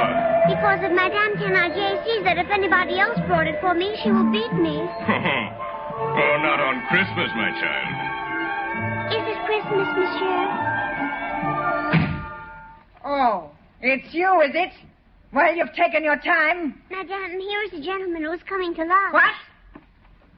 Oh, monsieur, come in. Have you a room? My brave man, I'm sorry, but I have nothing. Put me anywhere. In the garret or in the stable. I would pay as if I had a room. 40 sous? Very well. 40 sous. In advance. I don't lodge poor people for less. I shall want some supper. If you're prepared to pay, monsieur, very well. Oh, I forgot the bread. Cosette! Cosette! Oh, Madame, the baker was closed. You ought to have knocked. I did knock, Madame, but he didn't open. I'll find out tomorrow if that's true, and if you're lying. Well, give me back the 15 sous. Come, don't you hear me? Have you lost it, or did you steal it from me? Well, answer. It's gone, Madame. Forgive me, please, Madame. Oh, so you lost it. It must have slipped from my pocket at the spring. Oh, Madame, it won't ever happen again. I should say not. I'll teach you to lose my money. Where's that whip? No, Madame, don't whip me, please. Madame. Don't whip me, Madame. Madame. I beg your pardon. But I just saw something fall out of the little girl's pocket and roll away. This may be it. Here it is. A 20 sou piece? Yes. Isn't that what you gave her? Why, yes. Yes, that's it. Cosette, don't ever let that happen again. Get to work. Now, monsieur, let me show you to your room.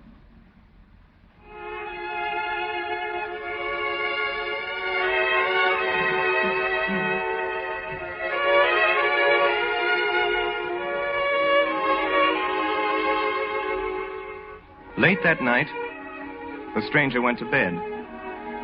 Not in the stable as he had expected, but in the best room of the inn. This courtesy on the part of the Thénardiers had, as usual, a purpose behind it. A purpose which the irritable Madame Thénardier could hardly understand. The fool! What was in his head to protect that little monster Cosette? To pretend she lost a 20-sou piece? Think of that! That slut I wouldn't give 10 sous for. It's very simple. It amused him. He has the right to do it if he can pay for it. Why interfere as long as he has money? No matter what you say, I'm going to kick Cosette out of doors tomorrow. You are indeed.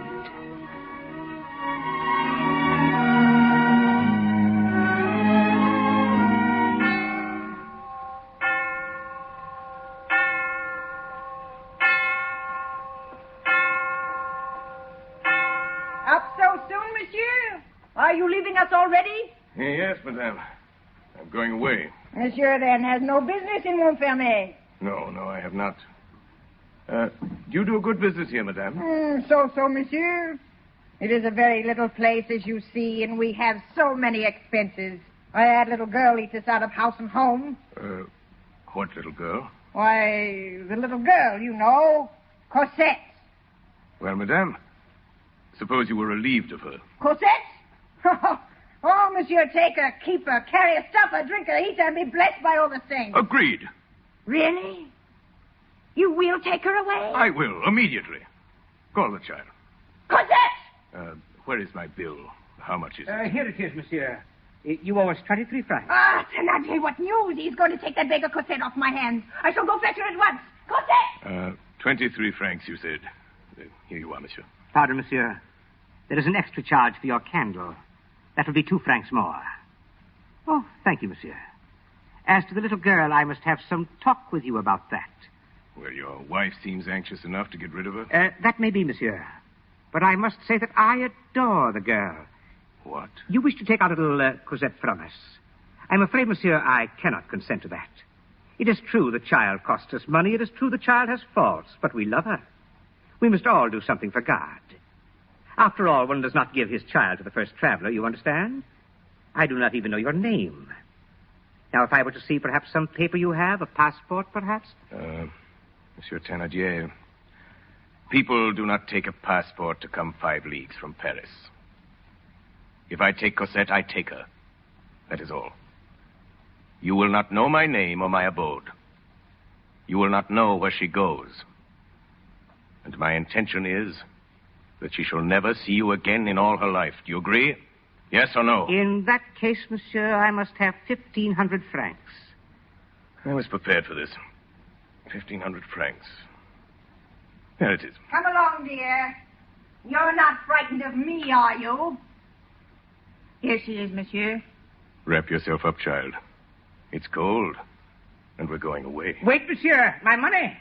I've given you 1,500 francs, Monsieur Thénardier. You have your money. Come, Cosette. What luck, husband. He has taken the little wretch, and we have 1,500. Ah, don't be a fool. We might have had thousands. Why did he come here for the ugly brat? Who is he? In heaven's name, who is that man?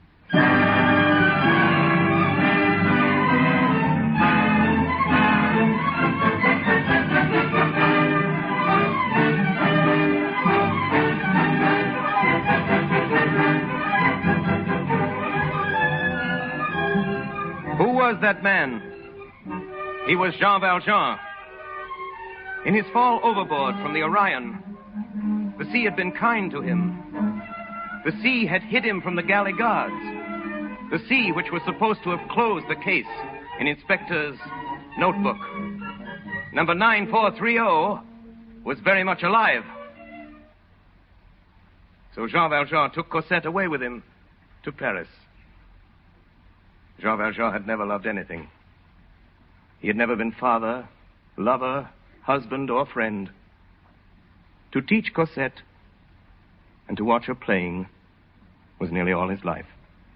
And then he would talk to her about her mother and teach her to pray. It is very sweet, this grand and strange emotion of the heart in its first love. Poor old heart, so young. And for Cosette, from the first day, everything that she felt in her being loved this kind old friend. She called him father and knew him by no other name. Now, Jean Valjean was cautious. He never left the house in Paris by day. Keeping prudently to the infrequented side alleys of the neighborhood, he would walk sometimes an hour or two at nightfall. Now, there was in that district an old beggar who sat crouched on the edge of a condemned well. Those who were envious of this poor creature said he was in the pay of the police. He was an old church beadle of 75, who was always mumbling prayers. Jean Valjean never passed him without giving him a few pennies. One evening, toward the close of winter, as he was passing that way, he noticed this beggar crouched in his usual place under the street lamp. The man, according to his custom, seemed to be praying and was bent over. Jean Valjean walked up to him and put a piece of money in his hand. The beggar suddenly raised his eyes and stared into his face. Then he quickly dropped his head. It was over in a moment. But Jean Valjean shuddered. It seemed to him that he had seen by the light of the street lamp not the calm, sanctimonious face of the old beadle, but a terrible and well-known countenance. Some instinct kept Jean Valjean from speaking. He gazed at the crouching figure. The same form, the same rags as on the other day. He told himself he was mad, and he hurried home. T-R-E-E. See the bird in the tree. T-H-E. Cosette! What is it, Father? Quiet.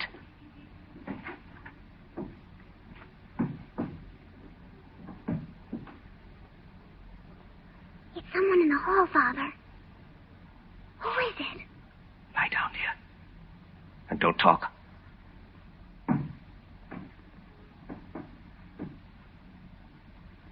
He stopped, Father. He's just outside the door. Father, why are you blowing out the light?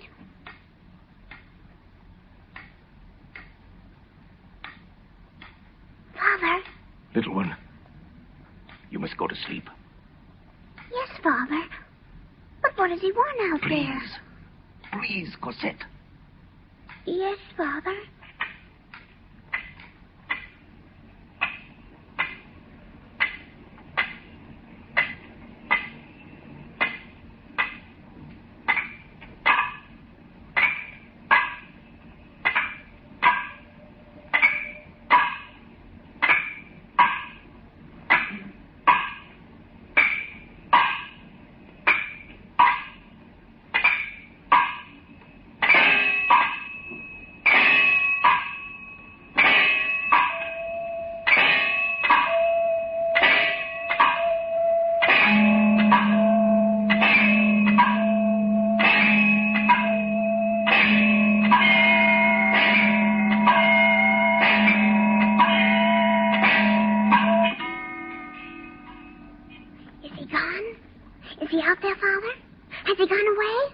Your clothes, Cosette.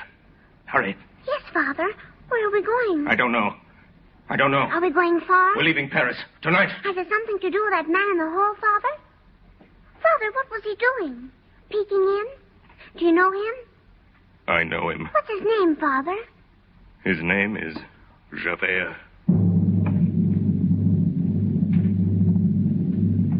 Through the sleeping city, through the narrow, silent streets, running, creeping, doubling, backing, describing 100 sly patterns in the labyrinth of back courts and alleys and passageways, ran these two hunted beings. The old convict, who had been a mayor of a city. The little child who had been a slave. Frightened, breathless, unspeaking. Fleeing the terrible policeman. Fleeing Javert. He came to a blind alley. There were high walls there. And to the left, at the corner where a street began, Jean Valjean saw a sentinel. He felt as if caught by a chain that was slowly winding up.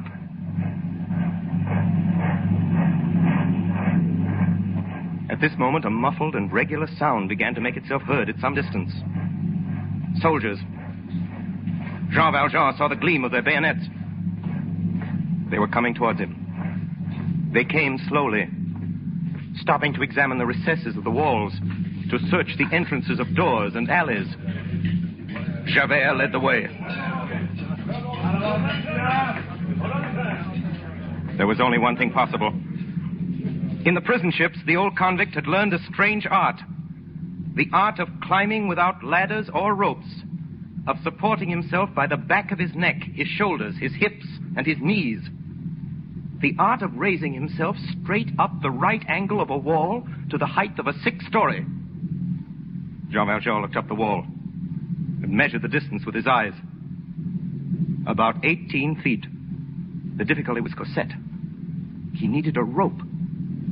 Where could he find a rope? At midnight, on a deserted street. Then, Jean Valjean saw the street lamp. Now, at that time, there were no gas lamps in the streets of Paris. The lamps were raised and lowered by cords. Traversing the street from one end to the other were these cords. The wheel on which the rope was wound was locked below the lantern in a little iron box. Jean Valjean sprang the bolt of this box, and an instant after was back at the side of Cosette. He had a rope.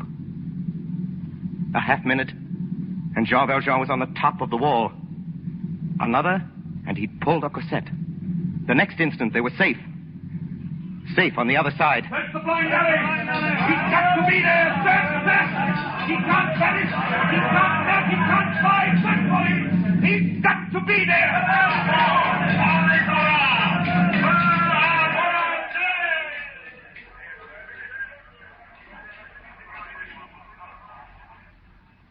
Father.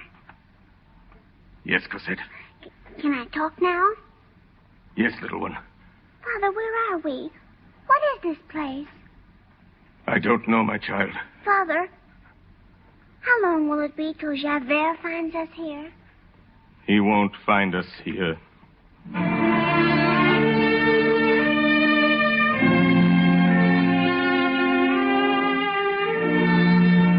The Notebook of Inspector Javert, January 9th, 1818. This is the anniversary of Jean Valjean's escape. This is the date of my failure. This is the day when Jean Valjean eluded me and vanished almost before my eyes in a closed and guarded street. To think that this man is free, alive somewhere in the world and laughing at justice. But give justice time. I can wait. I have waited before. I can watch. Jean Valjean is my man. Someday I will catch him.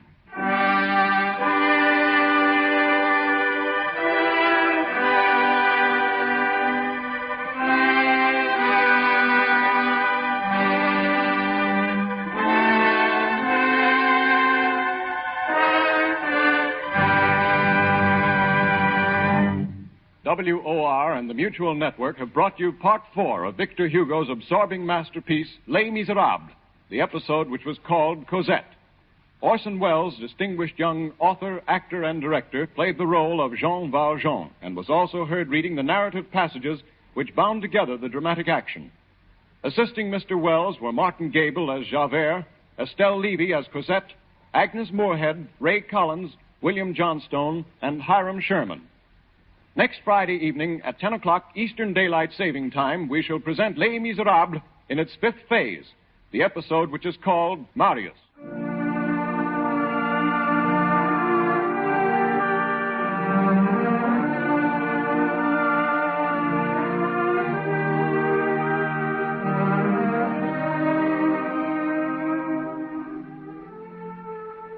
This is the Coast to Coast Network of the Mutual Broadcasting System.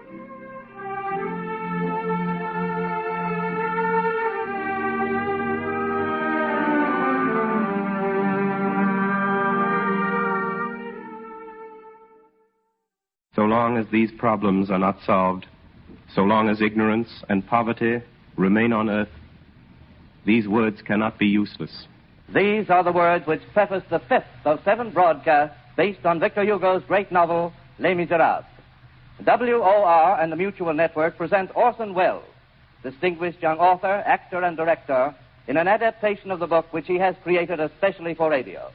Each episode portrays some development in the progress of Jean Valjean, a role played by Orson Welles, who is also heard as he reads the narrative passages. Les Misérables, Part 5, the episode which is called The Grave. Hold! Who goes there? Police Lieutenant on special duty for Inspector Javert. Any news of Jean Valjean? Have you caught him? Caught him? We thought we'd caught him. Just look. Bright moonlight, 24 of us, a whole street full of police, a blind alley, and Javert himself.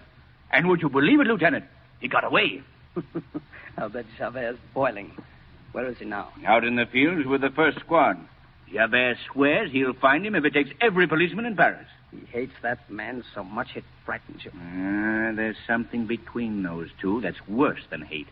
Whatever it was, it happened years ago, when Javert was an inspector in some town in the south, and this Jean Valjean was the mayor. Valjean, the mayor? Oh, yes. Made his fortune in business, he did. And still has the money somewhere, hidden away. He called himself Monsieur Madeleine in those days. But you can't fool Javert. Javert found him out and sent him back to the galley ship. The double chain. How did Valjean get out of that? How did he get out of this tonight? And mark you, Lieutenant, this time he had a child with him. Yes. Javert has spoken of that child. Yes. The offspring of some criminal woman, Jean Valjean, protected from Javert when he was mayor. It is very sordid. But where did they go? Where could they go? Look about you, Lieutenant. Where is there room for an old man and a little child? What's beyond those walls? Oh, what does it matter? No living man could climb those walls. These things are not to be understood.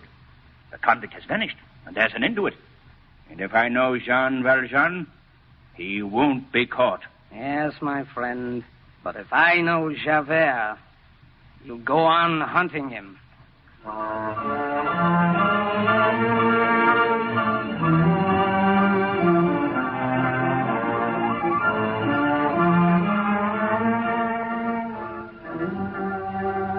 Trapped in a closed street, pursued and surrounded. But Jean Valjean had escaped. Javert had found him out in his hiding place and chased him that night across the city of Paris till he came to this blind alley. A squad of police, a lone man, and a little child. Where was this Jean Valjean? No living man could climb those walls. But there are things to be learned in 19 years' service in the galleys. And Jean Valjean had learned in those years the dark sciences of the impossible. Pulling Cosette up after him, he had climbed one of those walls. He found himself in a garden, a wild and solitary place, black in the shadow of an enormous and shuttered building. What was this house? Wrapped snugly in his greatcoat, Cosette, the little child, soon fell asleep. And Jean Valjean, watching over her, knew that night that so long as this child should be alive, he should need nothing except for her, and fear nothing save on her account. He heard a strange noise, a sound like a bell shaking on the neck of a beast. There was something in the garden, something limping in the darkness, and like a man. To the outcast, all things are hostile, and all things are suspicious. He distrusts the day because it helps to discover him, and the night because it helps to surprise him. Jean Valjean shuddered because the garden was empty. Now he shuddered because someone was there. There was no hiding in that garden. What is it? Oh, You frighten me. Who are you? 100 francs if you'll hide me. Oh, God help us. Monsieur Madeleine. What? Monsieur, how did you get here? How? Did you fall from the sky? Who are you? Don't you remember old Fauchelevent? You once saved my life. Fauchelevent? 6 years ago, monsieur, you lifted my great wagon from the mud. I was caught there. I would have been crushed, Monsieur Madeleine. Yes. Fauchelevent. The wagoner. And you? You remember only Monsieur Madeleine, the mayor of Montreux. Yes. And what is the mayor doing here? Fauchelevent, I'm in trouble. You must hide me. Oh, not here, monsieur. No man is allowed here. No one will know. Oh, Monsieur Madeleine, you have arrived at a very good time. I should say very bad. There is one of the sisters dangerously sick. She is dying. Oh, Father, I'm frightened. Cosette, little one, go back to sleep. There's nothing to be afraid of. Monsieur, why do you wear that bell on your knee? They put it on me, my child, so they know when I'm coming. Fauchelevent, what is this place? Oh, don't you know, Monsieur Madeleine? You sent me here. It was your recommendation that got me the job as gardener, monsieur. It's a convent. A convent? Yes, monsieur, the convent of the Perpetual Adoration and a young ladies' school. But how did you get here? Old friend, let it go that I fell from the sky. Well, I believe it, monsieur. You don't need to tell me. I believe it. God must have taken you into his own hand to have a close look at you and then put you down. Only he meant to put you in a monastery, and he made a mistake. Listen, the nun is dead. Oh, Father. Shush. Cosette. What is that bell? It is the death knell. That bell will strike every minute for 24 hours until the body goes out of the church. You hear it? It's like I told you, a stroke every minute. It is the rule of the convent. Fauchelevent, what do you do here? I am the gardener, monsieur. A gardener? Cause. Fauchelevent, I'm in danger. Oh. Will you save my life? Oh, ask me anything on earth. Give me a job. A job, Monsieur Madeleine? You, the mayor of Montreux? Forget Monsieur Madeleine. I must have a job. I must stay here. No one must see me. Don't you see? This convent would save us. Oh, but the little girl, monsieur. Cosette shall be entered into the school. Please, old friend, make me your assistant in the garden. Present me as your brother. The Reverend Mother might consent. But there is one thing. You see, monsieur, the gates are locked. The mother prioress will want to know how you got into the garden, and, monsieur, I won't be able to tell her. What do you mean? You can't enter the convent from here, monsieur. They must admit you from the street. From the street? No, there must be some other way. Oh, no, there is no other way, and here's the difficulty. The porter, not me, unlocks the gates. In order for you to come in, it is necessary that you should get out. For me, you have fallen from heaven because I know you. But for the nuns, you must come in at the door. I see. For the child, it would be easy. I have my door, which opens to the court. I knock, the porter opens. I have my basket on my back. The little girl is inside. I go out. It's all very simple, monsieur. Very simple, Monsieur Madeleine, except for you. Well, can't you smuggle me out some way? Like Cosette? Undercover? It's not possible, monsieur. There's the bells for me. It's the Reverend Mother. She wants to see me. I wonder why. Monsieur Madeleine, don't stir from this shed. It's worth your life. I'm coming. Wait a moment.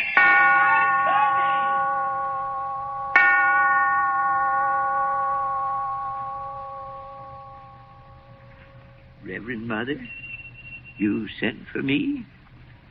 Reverend Mother? At 8:45 in the morning, and at all hours, praise and adoration to the most holy sacrament of the altar. Monsieur Fauchelevent, I have called you. I am here, Reverend Mother. I wish to speak to you. And for my part, I have nothing to say to the most Reverend Mother, but something. You have a communication you wish to make to me. Reverend Mother, I am not young. No, monsieur? No, Reverend Mother. And I have also a brother who is not young. Indeed, monsieur. Not young. And not old. An excellent gardener, honest and respectable, and the father of a little girl who would be reared under God in this house and may someday be a nun. Monsieur Fauchelevent, can you, between now and night, procure an iron bar? For what work? To be used as a lever. Oh, yes, Reverend Mother. And may I say further that I have served here in the convent too long with this bell on my knee not to have an excellent brother. Monsieur Fauchelevent, we have confidence in you. You know that a mother died here this morning. Yes, Reverend Mother, amen. It is Mother Crucifixion, one of the blessed. Yes, Reverend Mother, and now she's dead. At 9 o'clock in the morning, and at all hours, praise and adoration to the most holy sacrament of the altar. Amen. Mother Crucifixion will be buried in the coffin in which she slept for 20 years. Yes, I will nail her up then, and we'll put aside the undertaker's coffin. The 4 Mother choristers will help you. What, to nail up the coffin? I don't need them. No, to let it down. Where? Under the altar. Oh, the vault under the altar? We must obey the dead. To be buried in the vault under the altar of the chapel, not to go into profane ground, to remain in death where she prayed in life. That was the last request of Mother Crucifixion. She asked for it. But it's forbidden. Forbidden by men, and joined by God. If it should come to be known. We have confidence in you. But Reverend Mother is the agent of the Health Commission. God subordinated to the Commissary of Police. Such is the case. Is it settled? It is settled, but I limp. I need help. To limp is not a crime, and it may be a blessing. Monsieur Fauchelevent, I am satisfied with you. Tomorrow, after the burial, bring your brother to me. Yes, Reverend Mother. And his daughter also. We will admit her to the school. At 9:15 in the morning, and at all hours, praise and adoration to the most holy sacrament of the altar.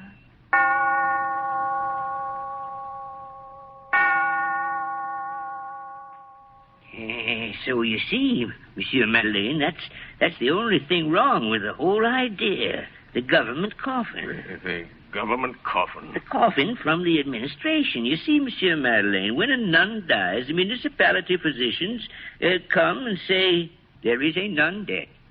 The government sends us a coffin, and the next day a hearse and some bearers to take it to the cemetery. The bearers will come tomorrow, and there'll be nothing in the coffin. Put something in it. A dead body? I have none.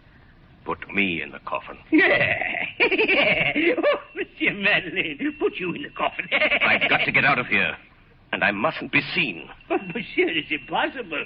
Suppose you should sneeze. Fauchelevent, I must decide now either to be taken here or to go out in that hearse. There's only one thing that worries me.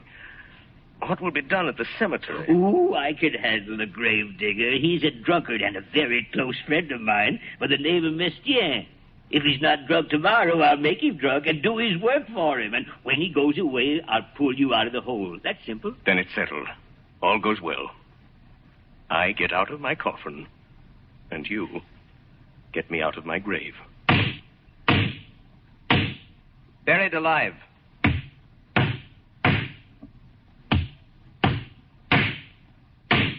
Jean Valjean had arranged his coffin so he could live in it and breathe a very little. He was calm. He counted on that drunken gravedigger, old Fauchelevent's friend, the gravedigger Mestienne. The plans were perfect. They would take him in the coffin to the graveyard, thinking he was the nun. The priests would read the services and go away. Then Fauchelevent would take this Mestienne to a tavern, and Jean Valjean would be left in the grave.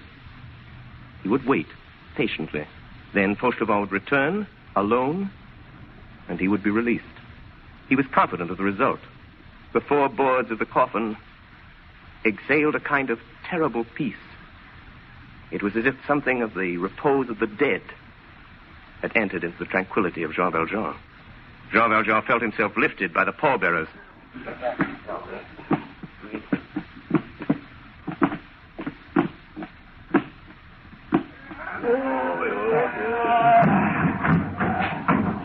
He felt himself thrown into the hearse.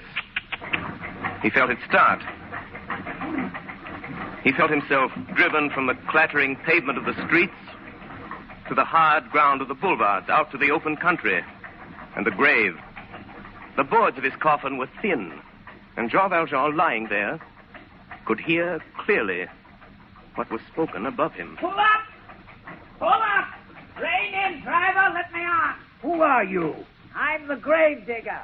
The grave digger? You? The grave digger, me. Let me on. The grave digger is Father Messiaen. The grave digger was Messiaen. He is dead.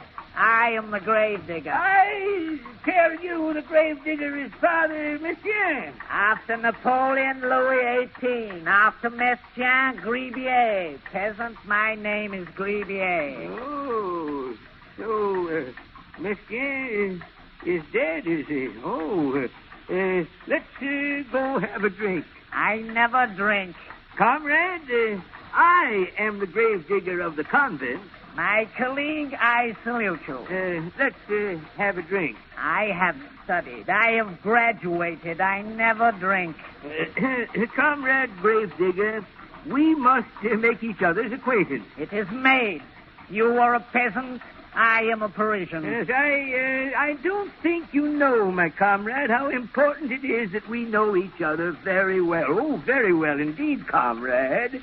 Over a glass of something strong. I have told you, peasant, I never drink. Please, comrade Gravedigger. I ought not to be a gravedigger. I was intended for literature. Indeed, peasant, I am still a public scribe. You are not the gravedigger? One does not prevent the other, peasant. I accumulate. Good. Let's have a drink. Let's have a drink. Let's have a drink. Ding, dong, liquor, liquor. Have you no other topic of conversation? I'm a superior man, peasant. By day, I am a letter writer. I am the scribe of our most prominent bakers and cooks. In the morning, I write love letters. In the evening, I dig graves. Such is life. Just one little good strong drink. Business first. Whoa! Here we are at the graveyard. Here is the good priest and his choir boy waiting for the performance of the last rite. And here is my beautiful, fresh grave. Come, peasant, lend a hand with this coffin. Every word, clearly. Jean Valjean could hear clearly what was spoken above him. In terre pulvere e vigilabunt, alii in vitam aeternam, et alii in opprobrium, ut videant semper, de profundis requiem aeternam donae Domine, et lux perpetua luceat ei, requiescat in pace. Amen.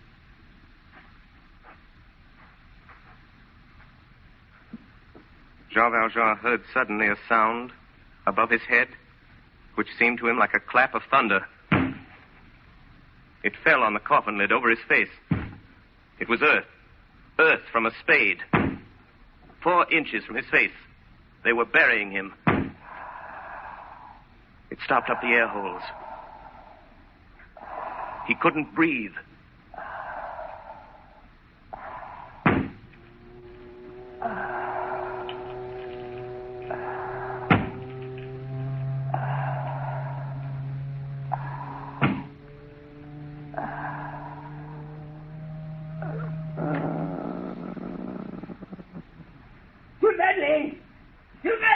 I sent him away.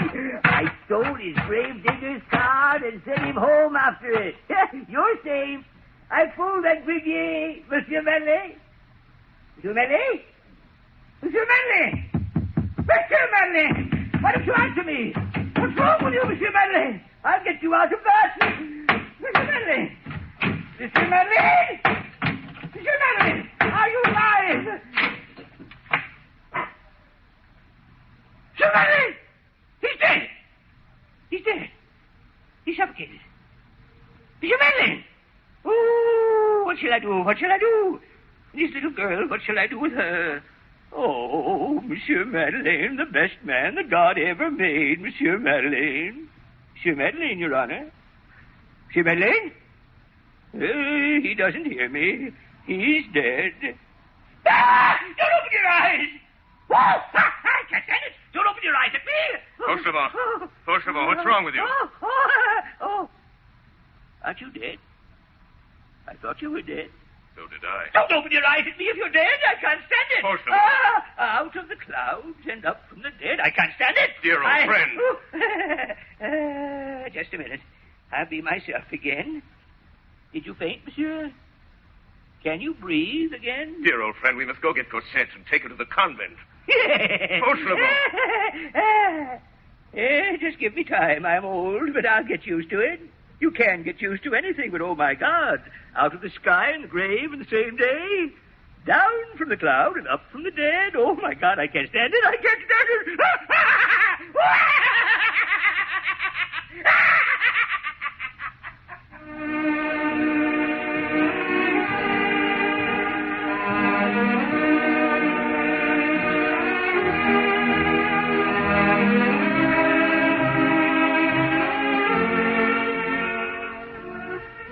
Javert, the inspector of police, watched the street where the convict, Jean Valjean, had disappeared.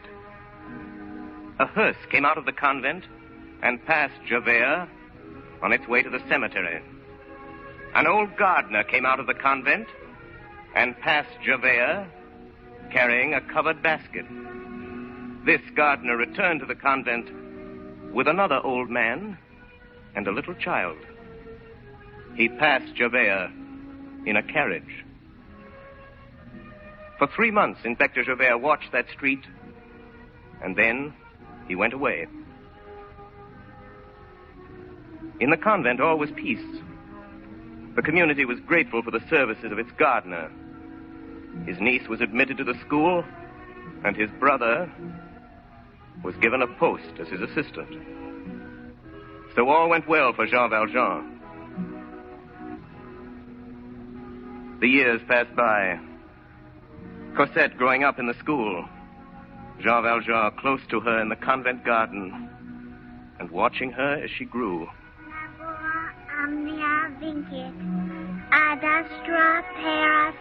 And so she grew. Non neget Marius, Jaculis nec arcu nec venenatis, gravidas agitis, usque veretra.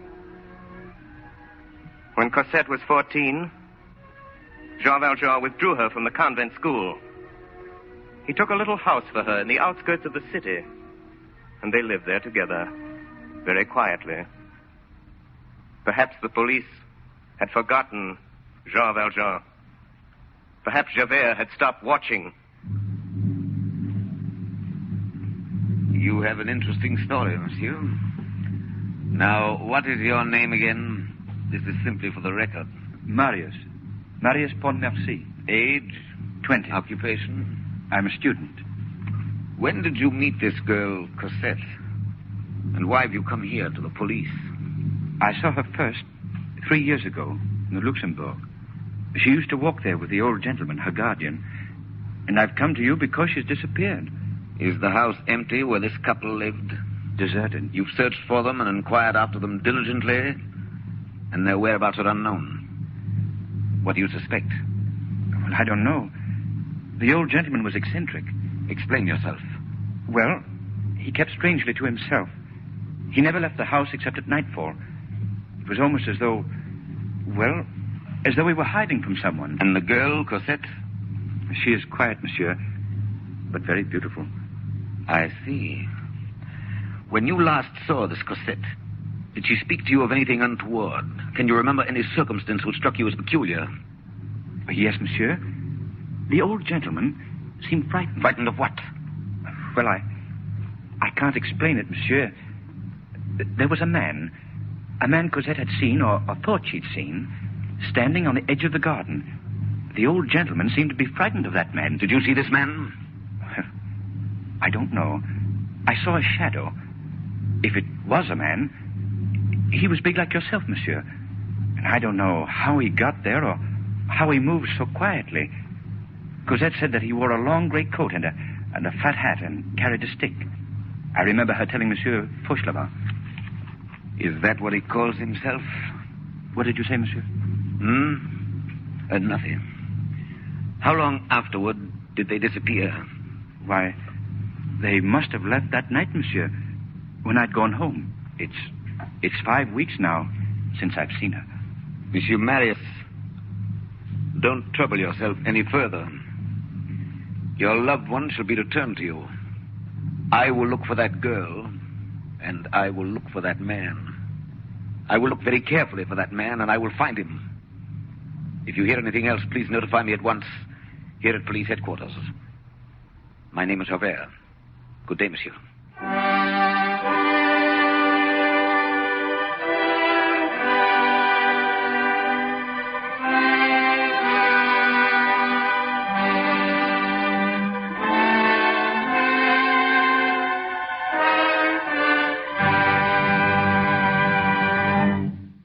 WOR and the Mutual Network have brought you Part 5 of Victor Hugo's absorbing masterpiece, Les Misérables, the episode which was called The Grave.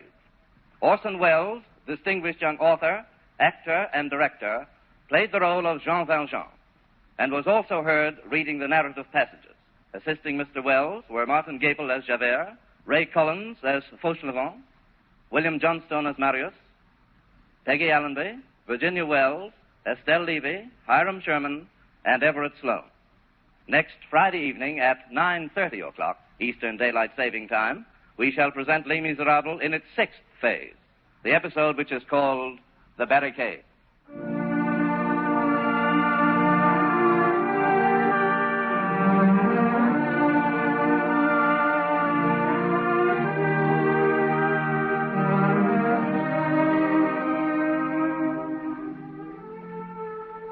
This is the Coast to Coast network of the Mutual Broadcasting System.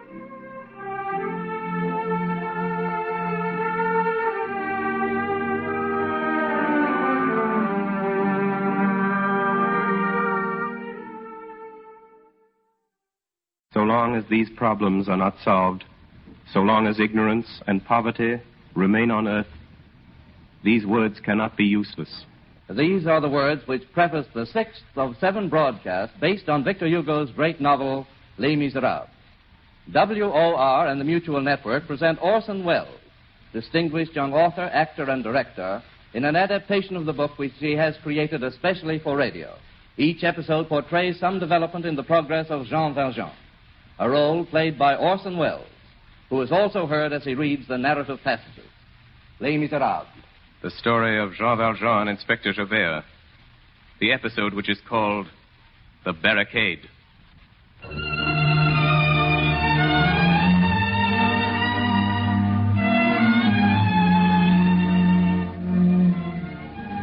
Official order, delivered under seal, March 9th, 1821. Inspector Javert will seize the body of Monsieur Madeleine, the mayor of Montreux, who has identified himself this day in court as the discharged convict, Jean Valjean.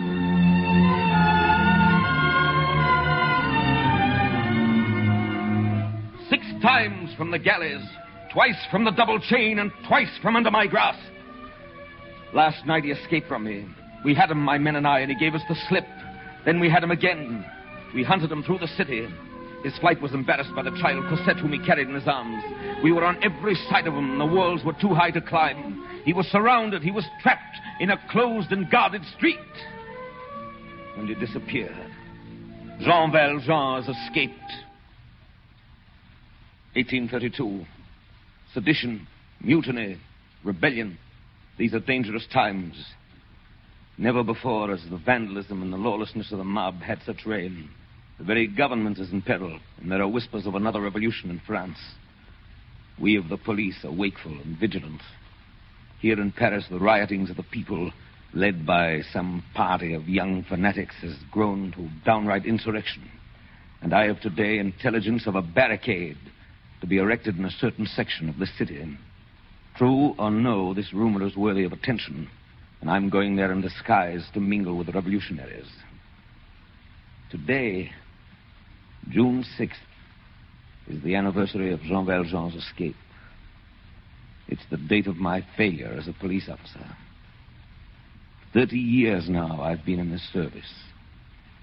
All this time I've devoted to police duty the strictest honesty and watchfulness and discipline.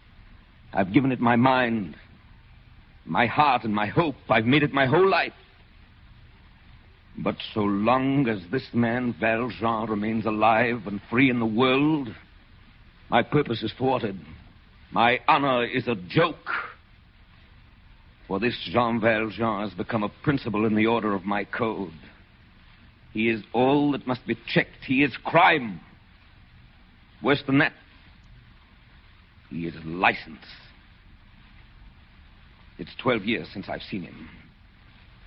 I shall see him again. I shall know him when I see him, and he shall not escape. Once Valjean forgave me, I shall not forgive him.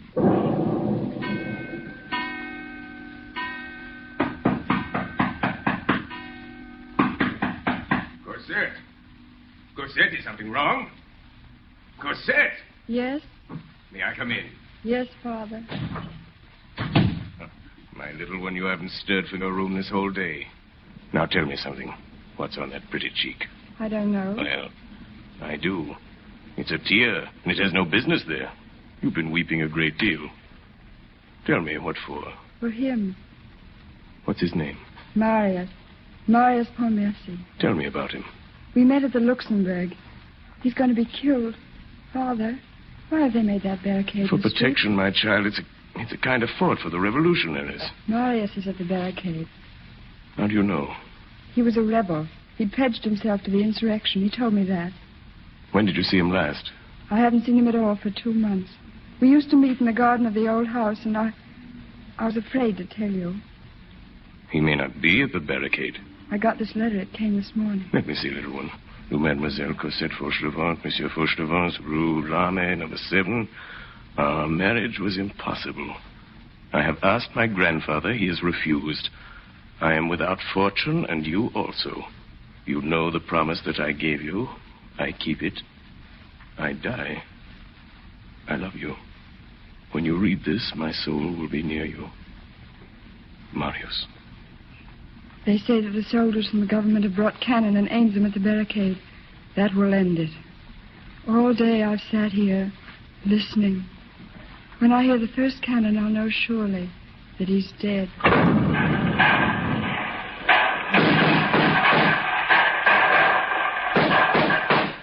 You there on the barricade! Do you wish to speak to us? Surrender quietly and spare us your prisoner, and we'll give you fair trial. It is you who are on trial. Give up your prisoner, the police inspector. What are your terms? Our prisoner is not a hostage. He is a spy, a policeman who masqueraded as one of us. He will be executed before the last of us. We have no terms. Down the discharge!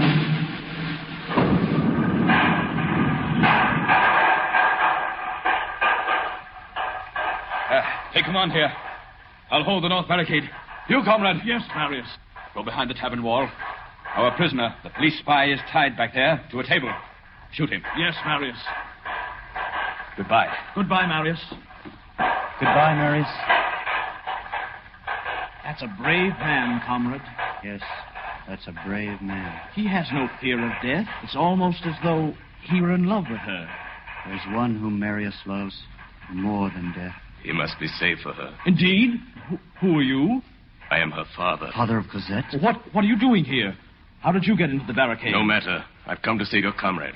He must not know that I'm here. Down the discharge!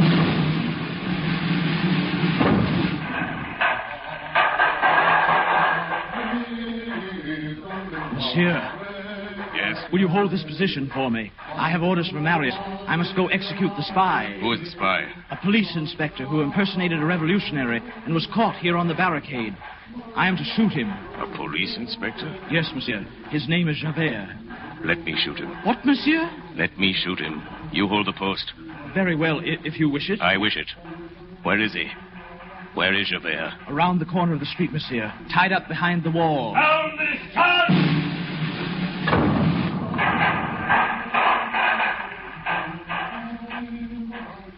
Jean Valjean.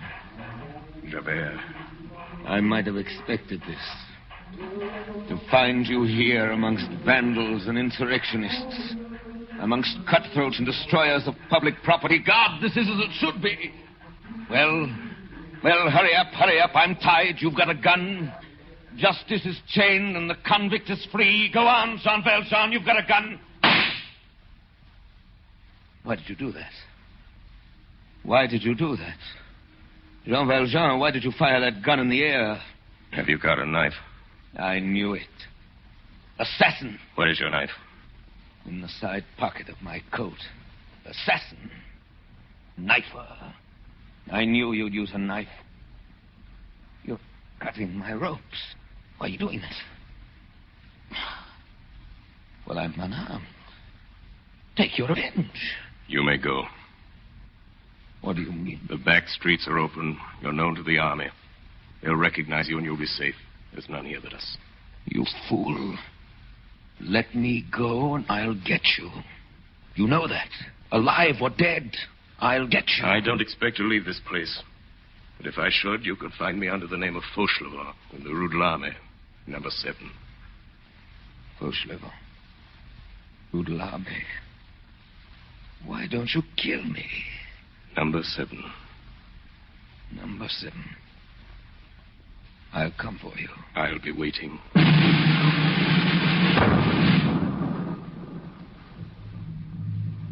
It is the story of the barricades.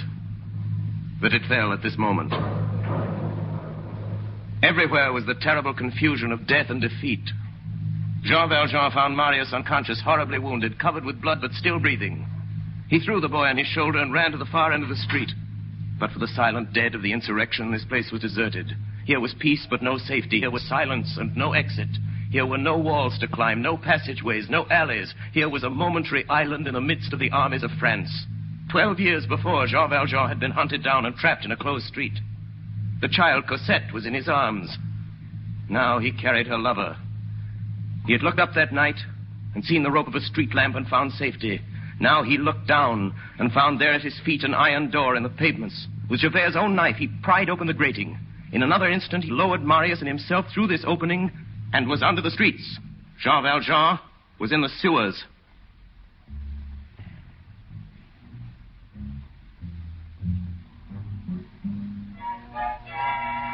Paris has another Paris under herself. A Paris of sewers which has its streets, its squares, its blind alleys, and its circulation, which is slime. The sewer is the conscience of the city. In this lurid place there is darkness, but there are no secrets. Underneath these vaults we breathe the enormous fetidness of social catastrophe.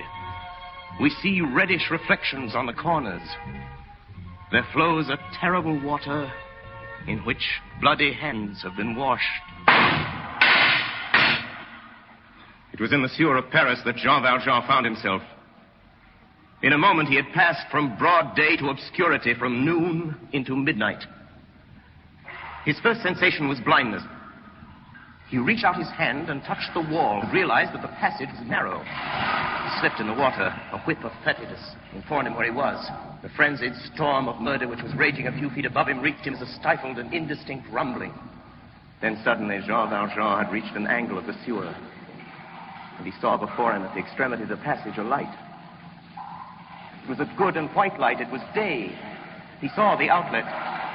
He felt exhaustion no more. He felt Marius's weight no longer. He ran rather than walked. He reached the outlet.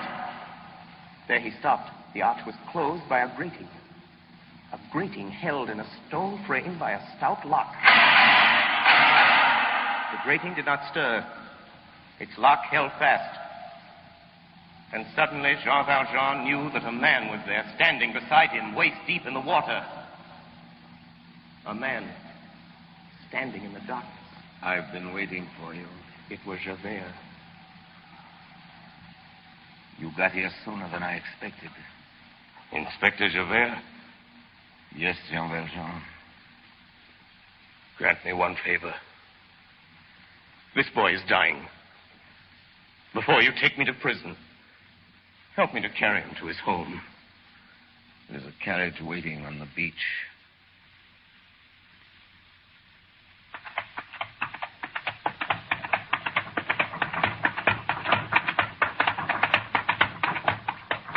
You are silent, Javert. I should think you would be happy.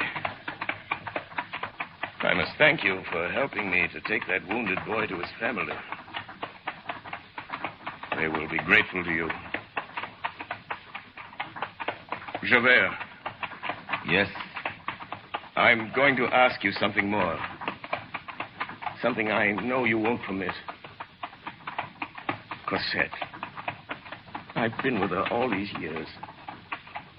She's very dear to me. May I say goodbye to her? Driver. The Rue de l'Armée. Number 7.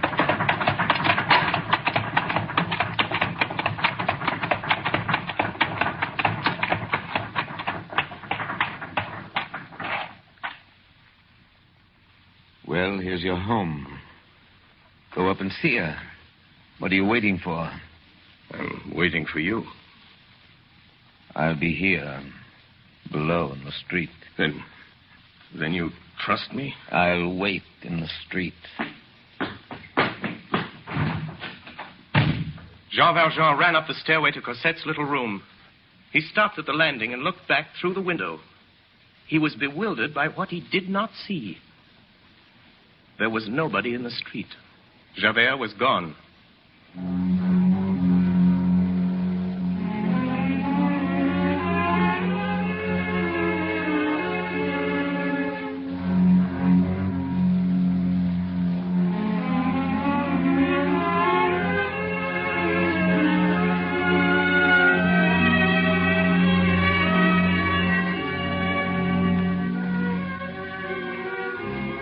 What was the story of Javert?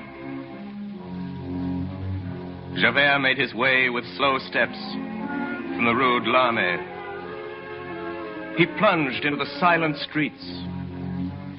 Still, he followed one direction. He took the shortest route toward the Seine. There had been a new thing, a revolution, a catastrophe in the depths of his being. One thing had astonished him, that Jean Valjean had spared him. And one thing had petrified him, that he, Javert, had spared Jean Valjean. Where was he? He sought himself and found himself no longer. Destiny has certain extremities precipitous upon the impossible, and beyond which life is no more than an abyss. Javert was at one of these extremities. Jean Valjean confounded him.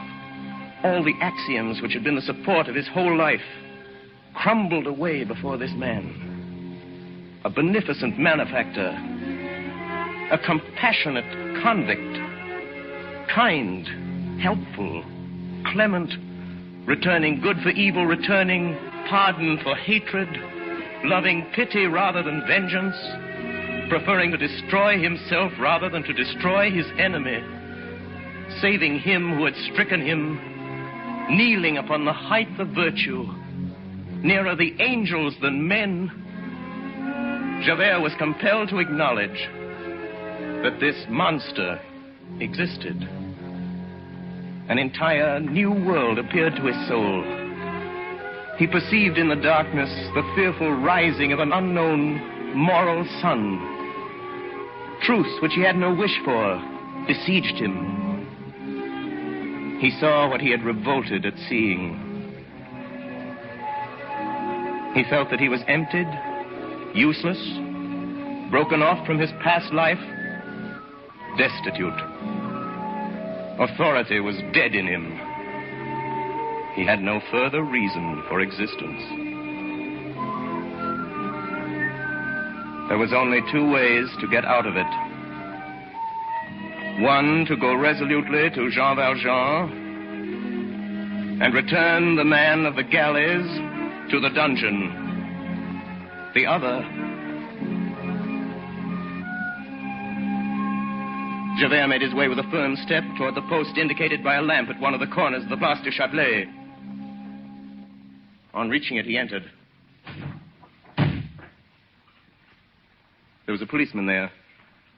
Javert gave his name, showed his card to the sergeant, and sat down at the table of the post on which a candle was burning. There was a pen on the table, a leaden inkstand, and some paper in readiness for chance reports and the orders of the night patrol.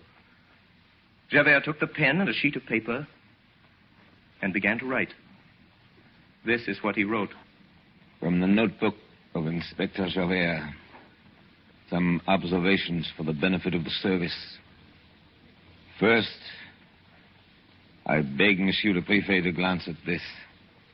Second, the prisoners, on their return from examination, take off their shoes and remain barefooted upon the pavement while they are searched.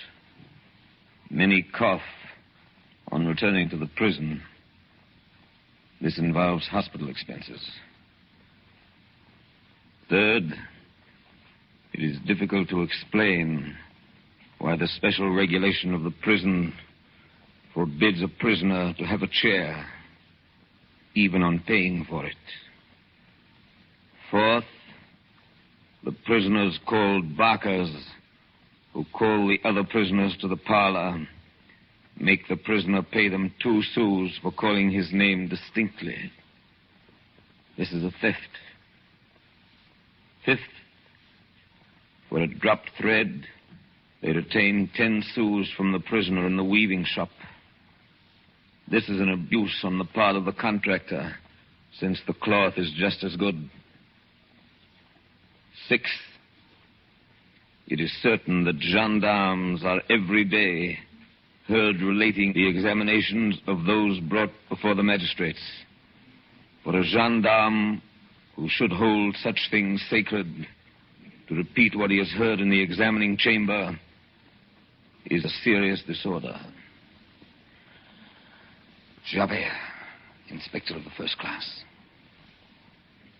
June 7th, 1832, about 1 o'clock in the morning.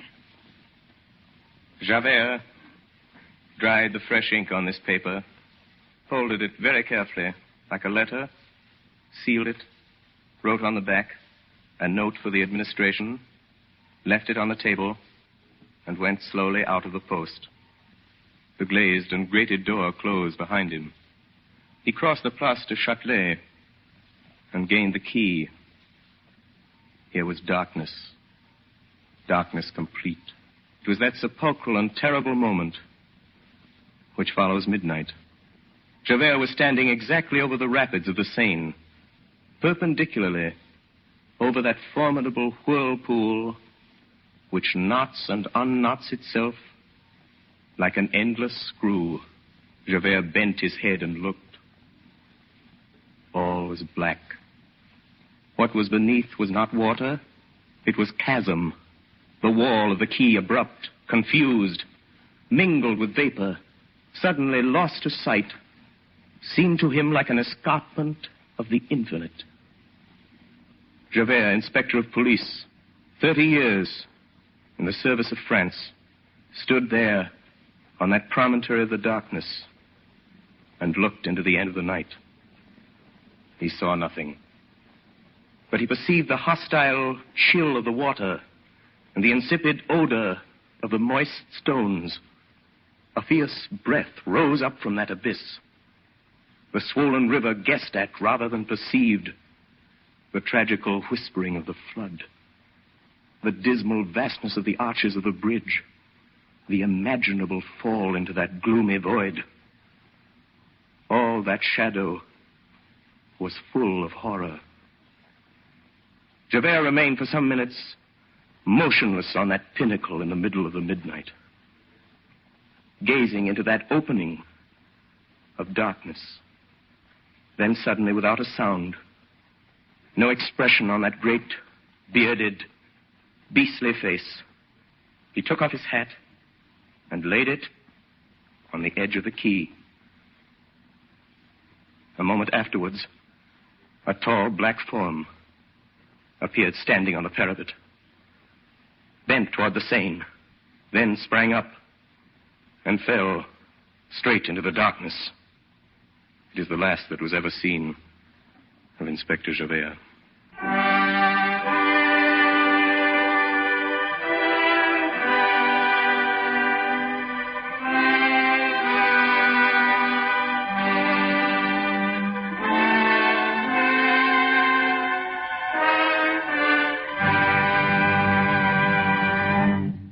WOR and the Mutual Network have brought you Part 6 of Victor Hugo's absorbing masterpiece, Les Misérables, the episode which was called The Barricade. Orson Welles, distinguished young author, actor, and director, played the role of Jean Valjean and was also heard reading the narrative passages. Assisting Mr. Welles were Martin Gable as Javert, William Johnstone as Marius, Virginia Wells as Cosette, Ray Collins, Hiram Sherman, and others. Next Friday evening at 9:30 o'clock Eastern Daylight Saving Time, we shall present the 7th and final episode of Les Misérables.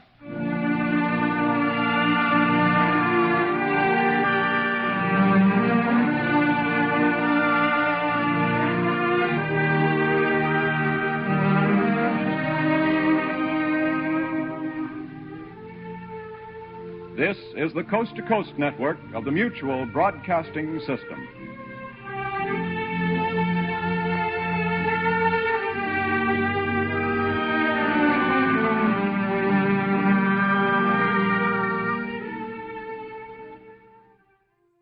So long as these problems are not solved, so long as ignorance and poverty remain on earth, these words cannot be useless.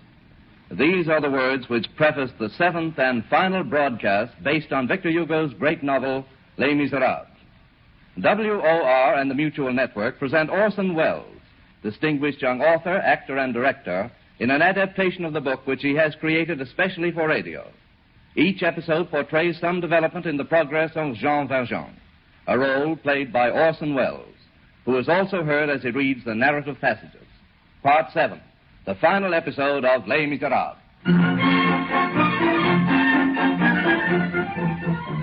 In Paris, on the 16th of February, 1833, there was celebrated the marriage of Cosette Fauchelevent to Marius Pontmercy. The date of the wedding was Mardi Gras, and the ceremonies were held in a city gay with flowers and merrymaking. The bride's father, Monsieur Fauchelevent, having suffered a severe accident to his arm, was not present. Father, how good to see you. We missed you yesterday, but you've really come too early. Cosette is still asleep. But I can tell you the news. You are to come and live with us. It has all been decided. You are part of our happiness, Father. Cosette and I insist you share it with us. Monsieur. Is anything wrong? Is your arm still troubling you? There is nothing wrong with my arm. Is it wise for you to take the bandage off so soon? There has never been anything wrong with it. You can see for yourself. But yesterday you didn't come to our wedding. It was because you hurt your hand. It was the best that I should be absent from your marriage. Your pardon, Father. I don't know what you're talking about. Marius, I'm a convict. I've been in the galleys. The galleys? You? Cosette's father? Before God, I am not the father of Cosette. I am a peasant of Faverolles. And my name is not Fauchelevent. It is Jean Valjean. That is true, monsieur. I believe you. Cosette is very dear to me, but... Well, 10 years, I didn't know Cosette existed 10 years ago. I am, after all, a passerby in her life. And today, our roads separate. She is now Madame Pontmercy. I can do nothing for her. I leave her to your care, monsieur. But you could have kept your secret. No one would have known. Perhaps not, monsieur, but I shall always know. You think I might have been happy with you. Have I the right to be happy? Suppose I remain, Monsieur Fauchelevent. I come to stay with you. We are together. And some fine day, while we're laughing and chatting, you hear a voice shout, Jean Valjean, and the police spring out of the shadow and tear off my mask. What then? Father, dearest, I've missed you so. Cosette, we're talking of business. Father, you're pale. Does your arm hurt you? It is well. What is it then?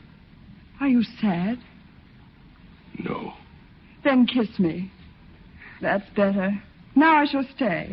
Cosette, darling, we have something to finish. You still want me to go? Very well, I shall. But don't be long, please. Poor Cosette. You must not tell her about me. I entreat you, monsieur. Cosette doesn't know what this world is. The world of the convict and the galleys.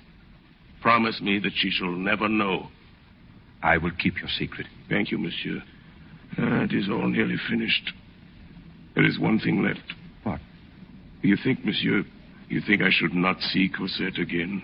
I think it would be for the best. Yes. Yes. Very well, monsieur. I shall not see her again.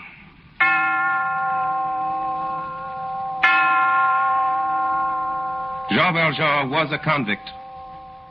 But the bridegroom, Marius, did not know the story of his crimes. There are many crimes, and hunger was one of these in the year of our Lord, 1796. Jean Valjean, before you are sentenced, have you nothing to say to this court? I was hungry, that's all, Excellency. My sister, she and her little ones. We live at Faverolles, Excellency. I'm a pruner. In the season, I earn 18 sous a day, and that's all. It's very hard, Excellency, and they're all hungry, Excellency. Much more hungry than me. Prisoner, this court finds, proven finally against you, the crime for which you are on trial, namely the burglary of a loaf of bread. Excellency, what does that mean? It means you're a thief. Guilty. 5 years in the galleys. The galleys. 5 years at the oar of a prison ship. 5 years for his first offense. Jean Valjean, thief. Guilty. Attempted escape. Guilty. Prisoner, sentence extended. 3 years. Jean Valjean, thief. Guilty. Escape in the second attempt. Guilty. Prisoner, sentence extended. 3 years. Jean Valjean, thief. Guilty. Escape in the third attempt. Guilty. Prisoner, sentence extended. 3 years. Jean Valjean, thief. Guilty. Escape in the first, second, and third attempts. Guilty. Escape in the fourth attempt and resistance. Guilty. Prisoner, sentence extended in the double chain. 5 years. Jean Valjean, your term has expired. Here is your passport. Give it to me. I can read. I've learned to read. Let me look at it. The bearer is a liberated convict, having been 19 years in the galleys for stealing a loaf of bread. Original sentence, 5 years. Additional servitude, 14 years. The holder of this passport is a very dangerous man. Excellency, what does that mean? It means you're free.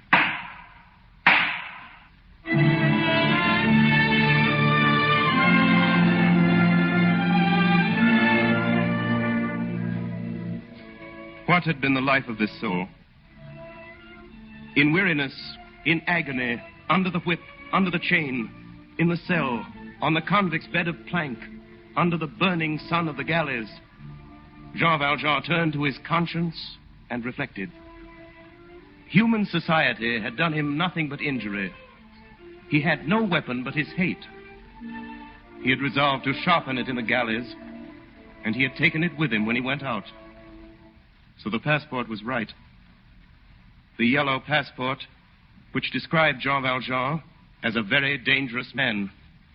It was right that October night in 1815.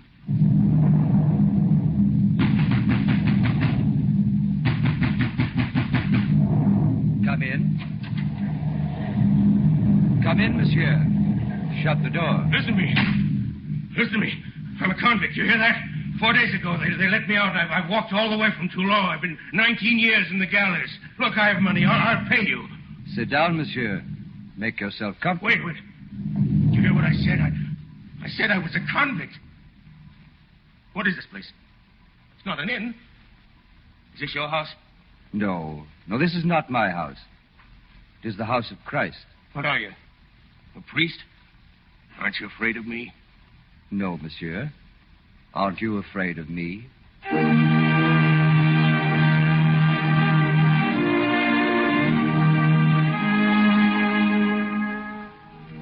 1815. Another crime of Jean Valjean's, of which Marius knew nothing. A crime committed that October night, 18 years before, in the house of the Bishop of D. It was the bishop himself who opened the door that night to the convict Jean Valjean. He made a place for him at his table and gave him a bed in his best chamber. The first bed Jean Valjean had slept in for 19 years.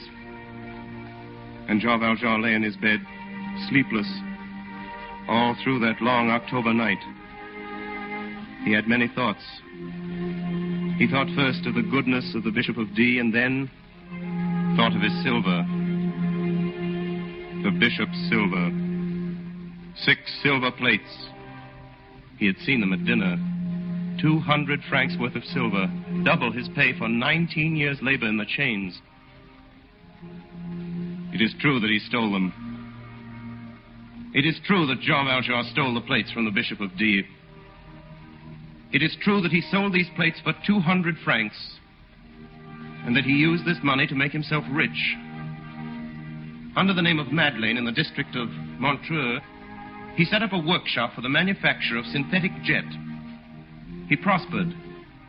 He built a great factory. He became mayor of the city. It is true that Jean Valjean did this with the 6 silver plates he stole that night from the Bishop of D. It is true also that Jean Valjean was never convicted of this crime. Yes, monsieur. We are the police, Monseigneur. Please, officer. Silence, prisoner.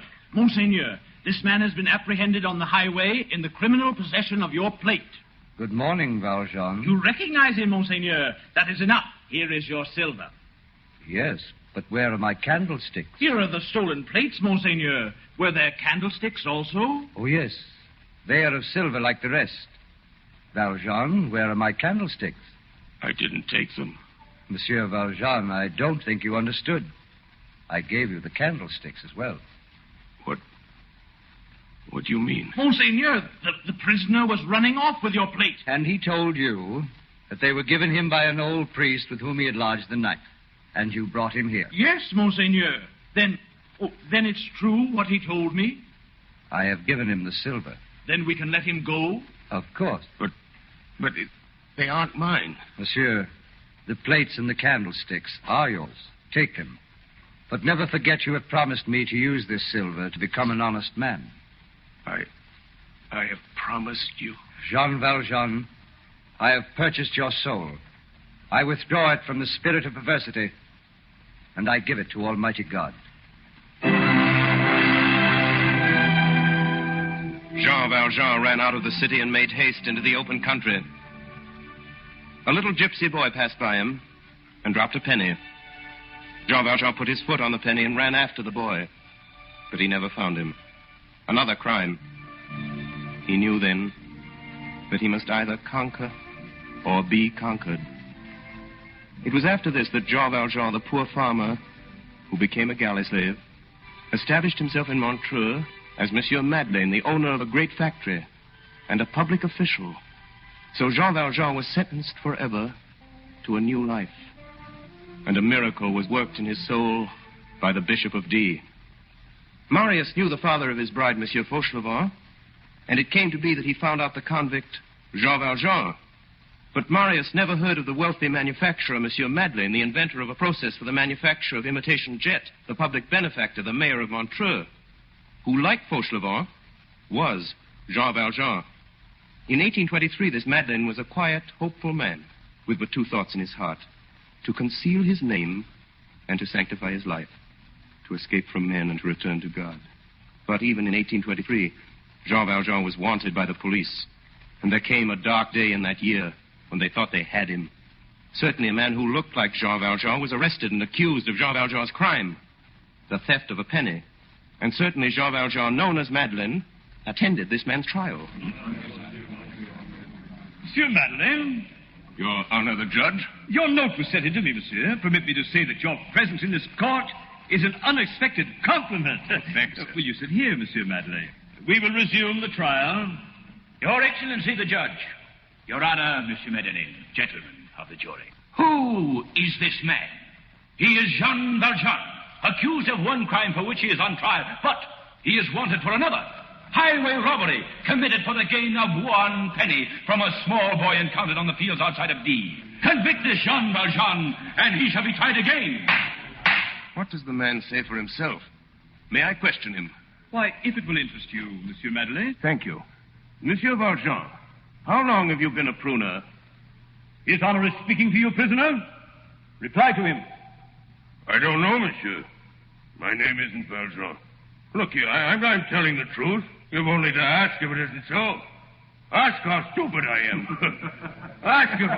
I don't know what you want of me.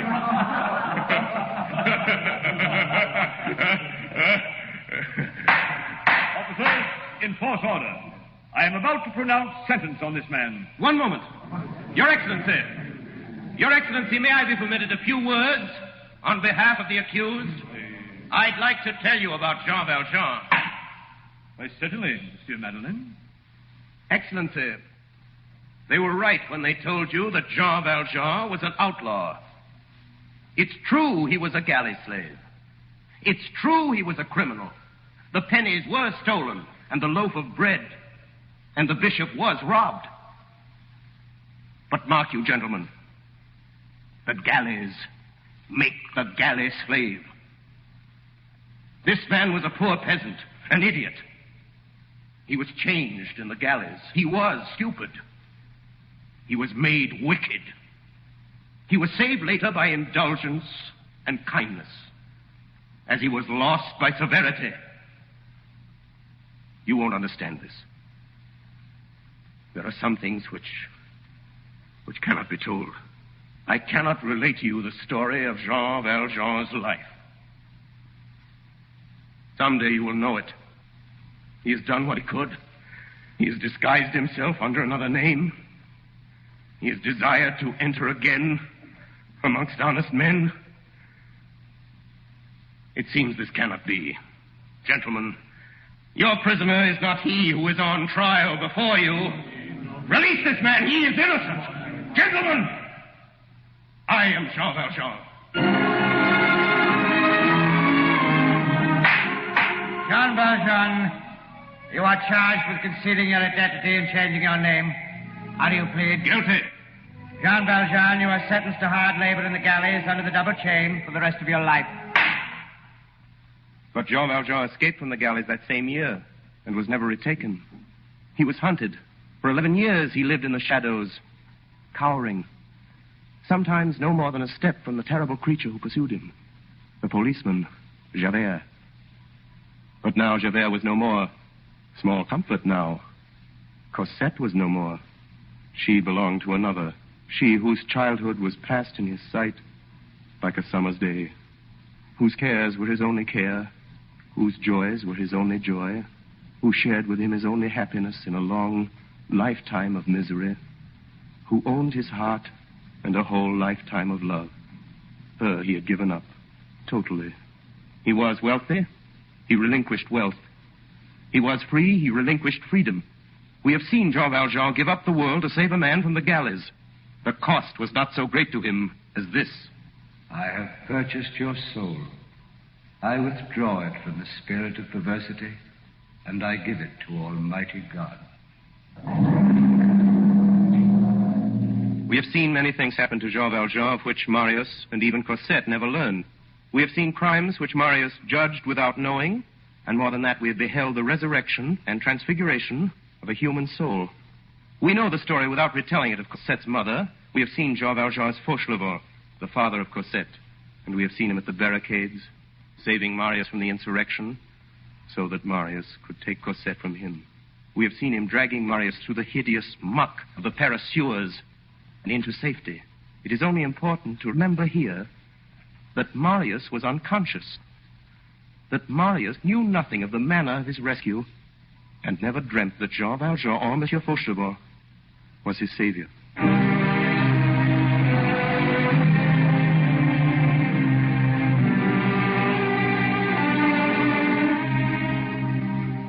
During the months which followed, Jean Valjean came no longer to the house where Marius Pontmercy lived with his wife Cosette in the Rue de Cablère. But shopkeepers in the neighborhood noticed that every day an old man dressed in black came towards that street.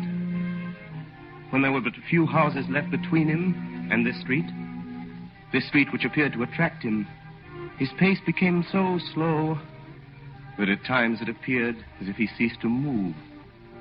And when he reached the street, he stopped, trembled, put his head with a kind of gloomy timidity beyond the corner of the last house, and looked into the street.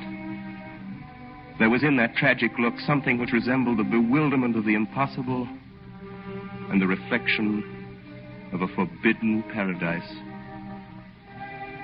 He remained thus a few minutes, as if he had been stoned. Later, the old man ceased to go as far as this corner, and then one day, he did not appear. Jean Valjean was very ill. Come in. Father. Cosette. Cosette. Is it you, Cosette? Father, where have you been? Why have you left us so long? Oh, so you're here, Monsieur Marius. Do you forgive me? Forgive you? He asked me to forgive him after what he has done for me. Monsieur, I have done nothing for you. Nothing? You saved my life. You must be mistaken, monsieur. I was mistaken, but not now. Perhaps you've forgotten a certain coachman. The coachman who drove you through the streets of Paris during the fighting. He has told me everything. Marius, what do you mean? But for your father, I wouldn't be alive today. My darling, he was the man. That barricade, the sewer, he went through it for me, for you, Cosette. He bore me through death in every form. Why have you not told it before? I told the truth. No, not the whole truth. I owe my life to you. Father, your hands are colder. Are you suffering? No. I am not suffering. On the contrary, my little one, I'm very well, only... Only what, Father? I shall die in a few minutes. Father. It is nothing to die. It is frightful not to live. Father, here, we will help you. Cosette, he must lie down. Now, children, I want you to listen to me. This money belongs to you. I've written you a letter about it. 600,000 francs. Every penny earned honestly from the jet factory at Montreux. I shall have lost my life if you do not enjoy it. You see, the black jet comes from England, and the white jet comes from Norway.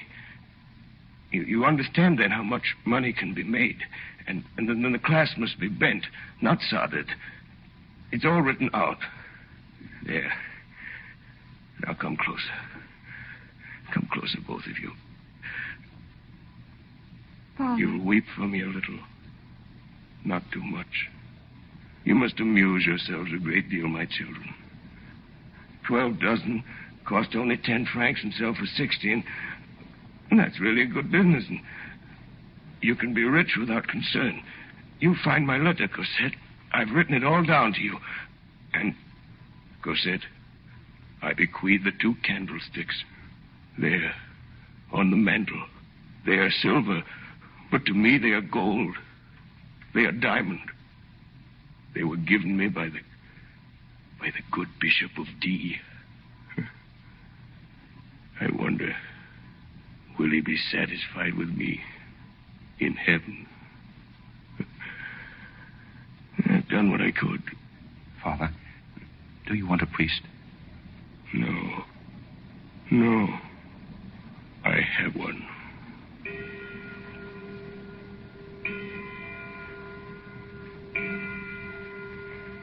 He had fallen backward.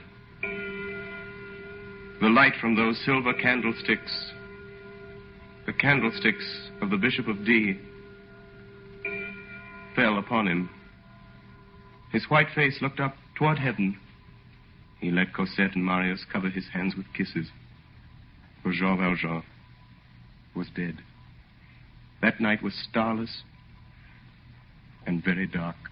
It is certain that in that gloom, some mighty angel was standing with outstretched wings, awaiting this soul. Jean Valjean, I have purchased your soul. I withdraw it from the spirit of perversity, and I give it to Almighty God.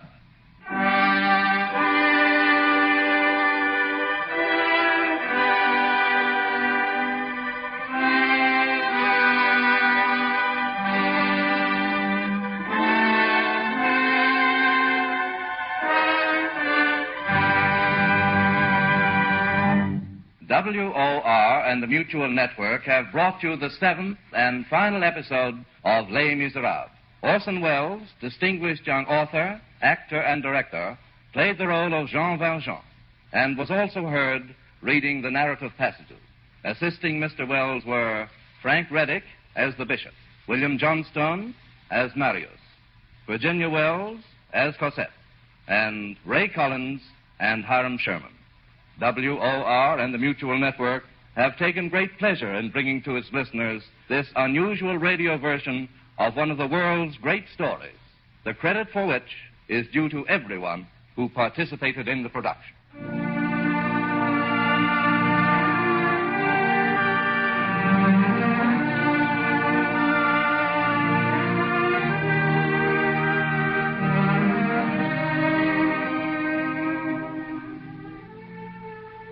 This is the Coast to Coast Network of the Mutual Broadcasting System.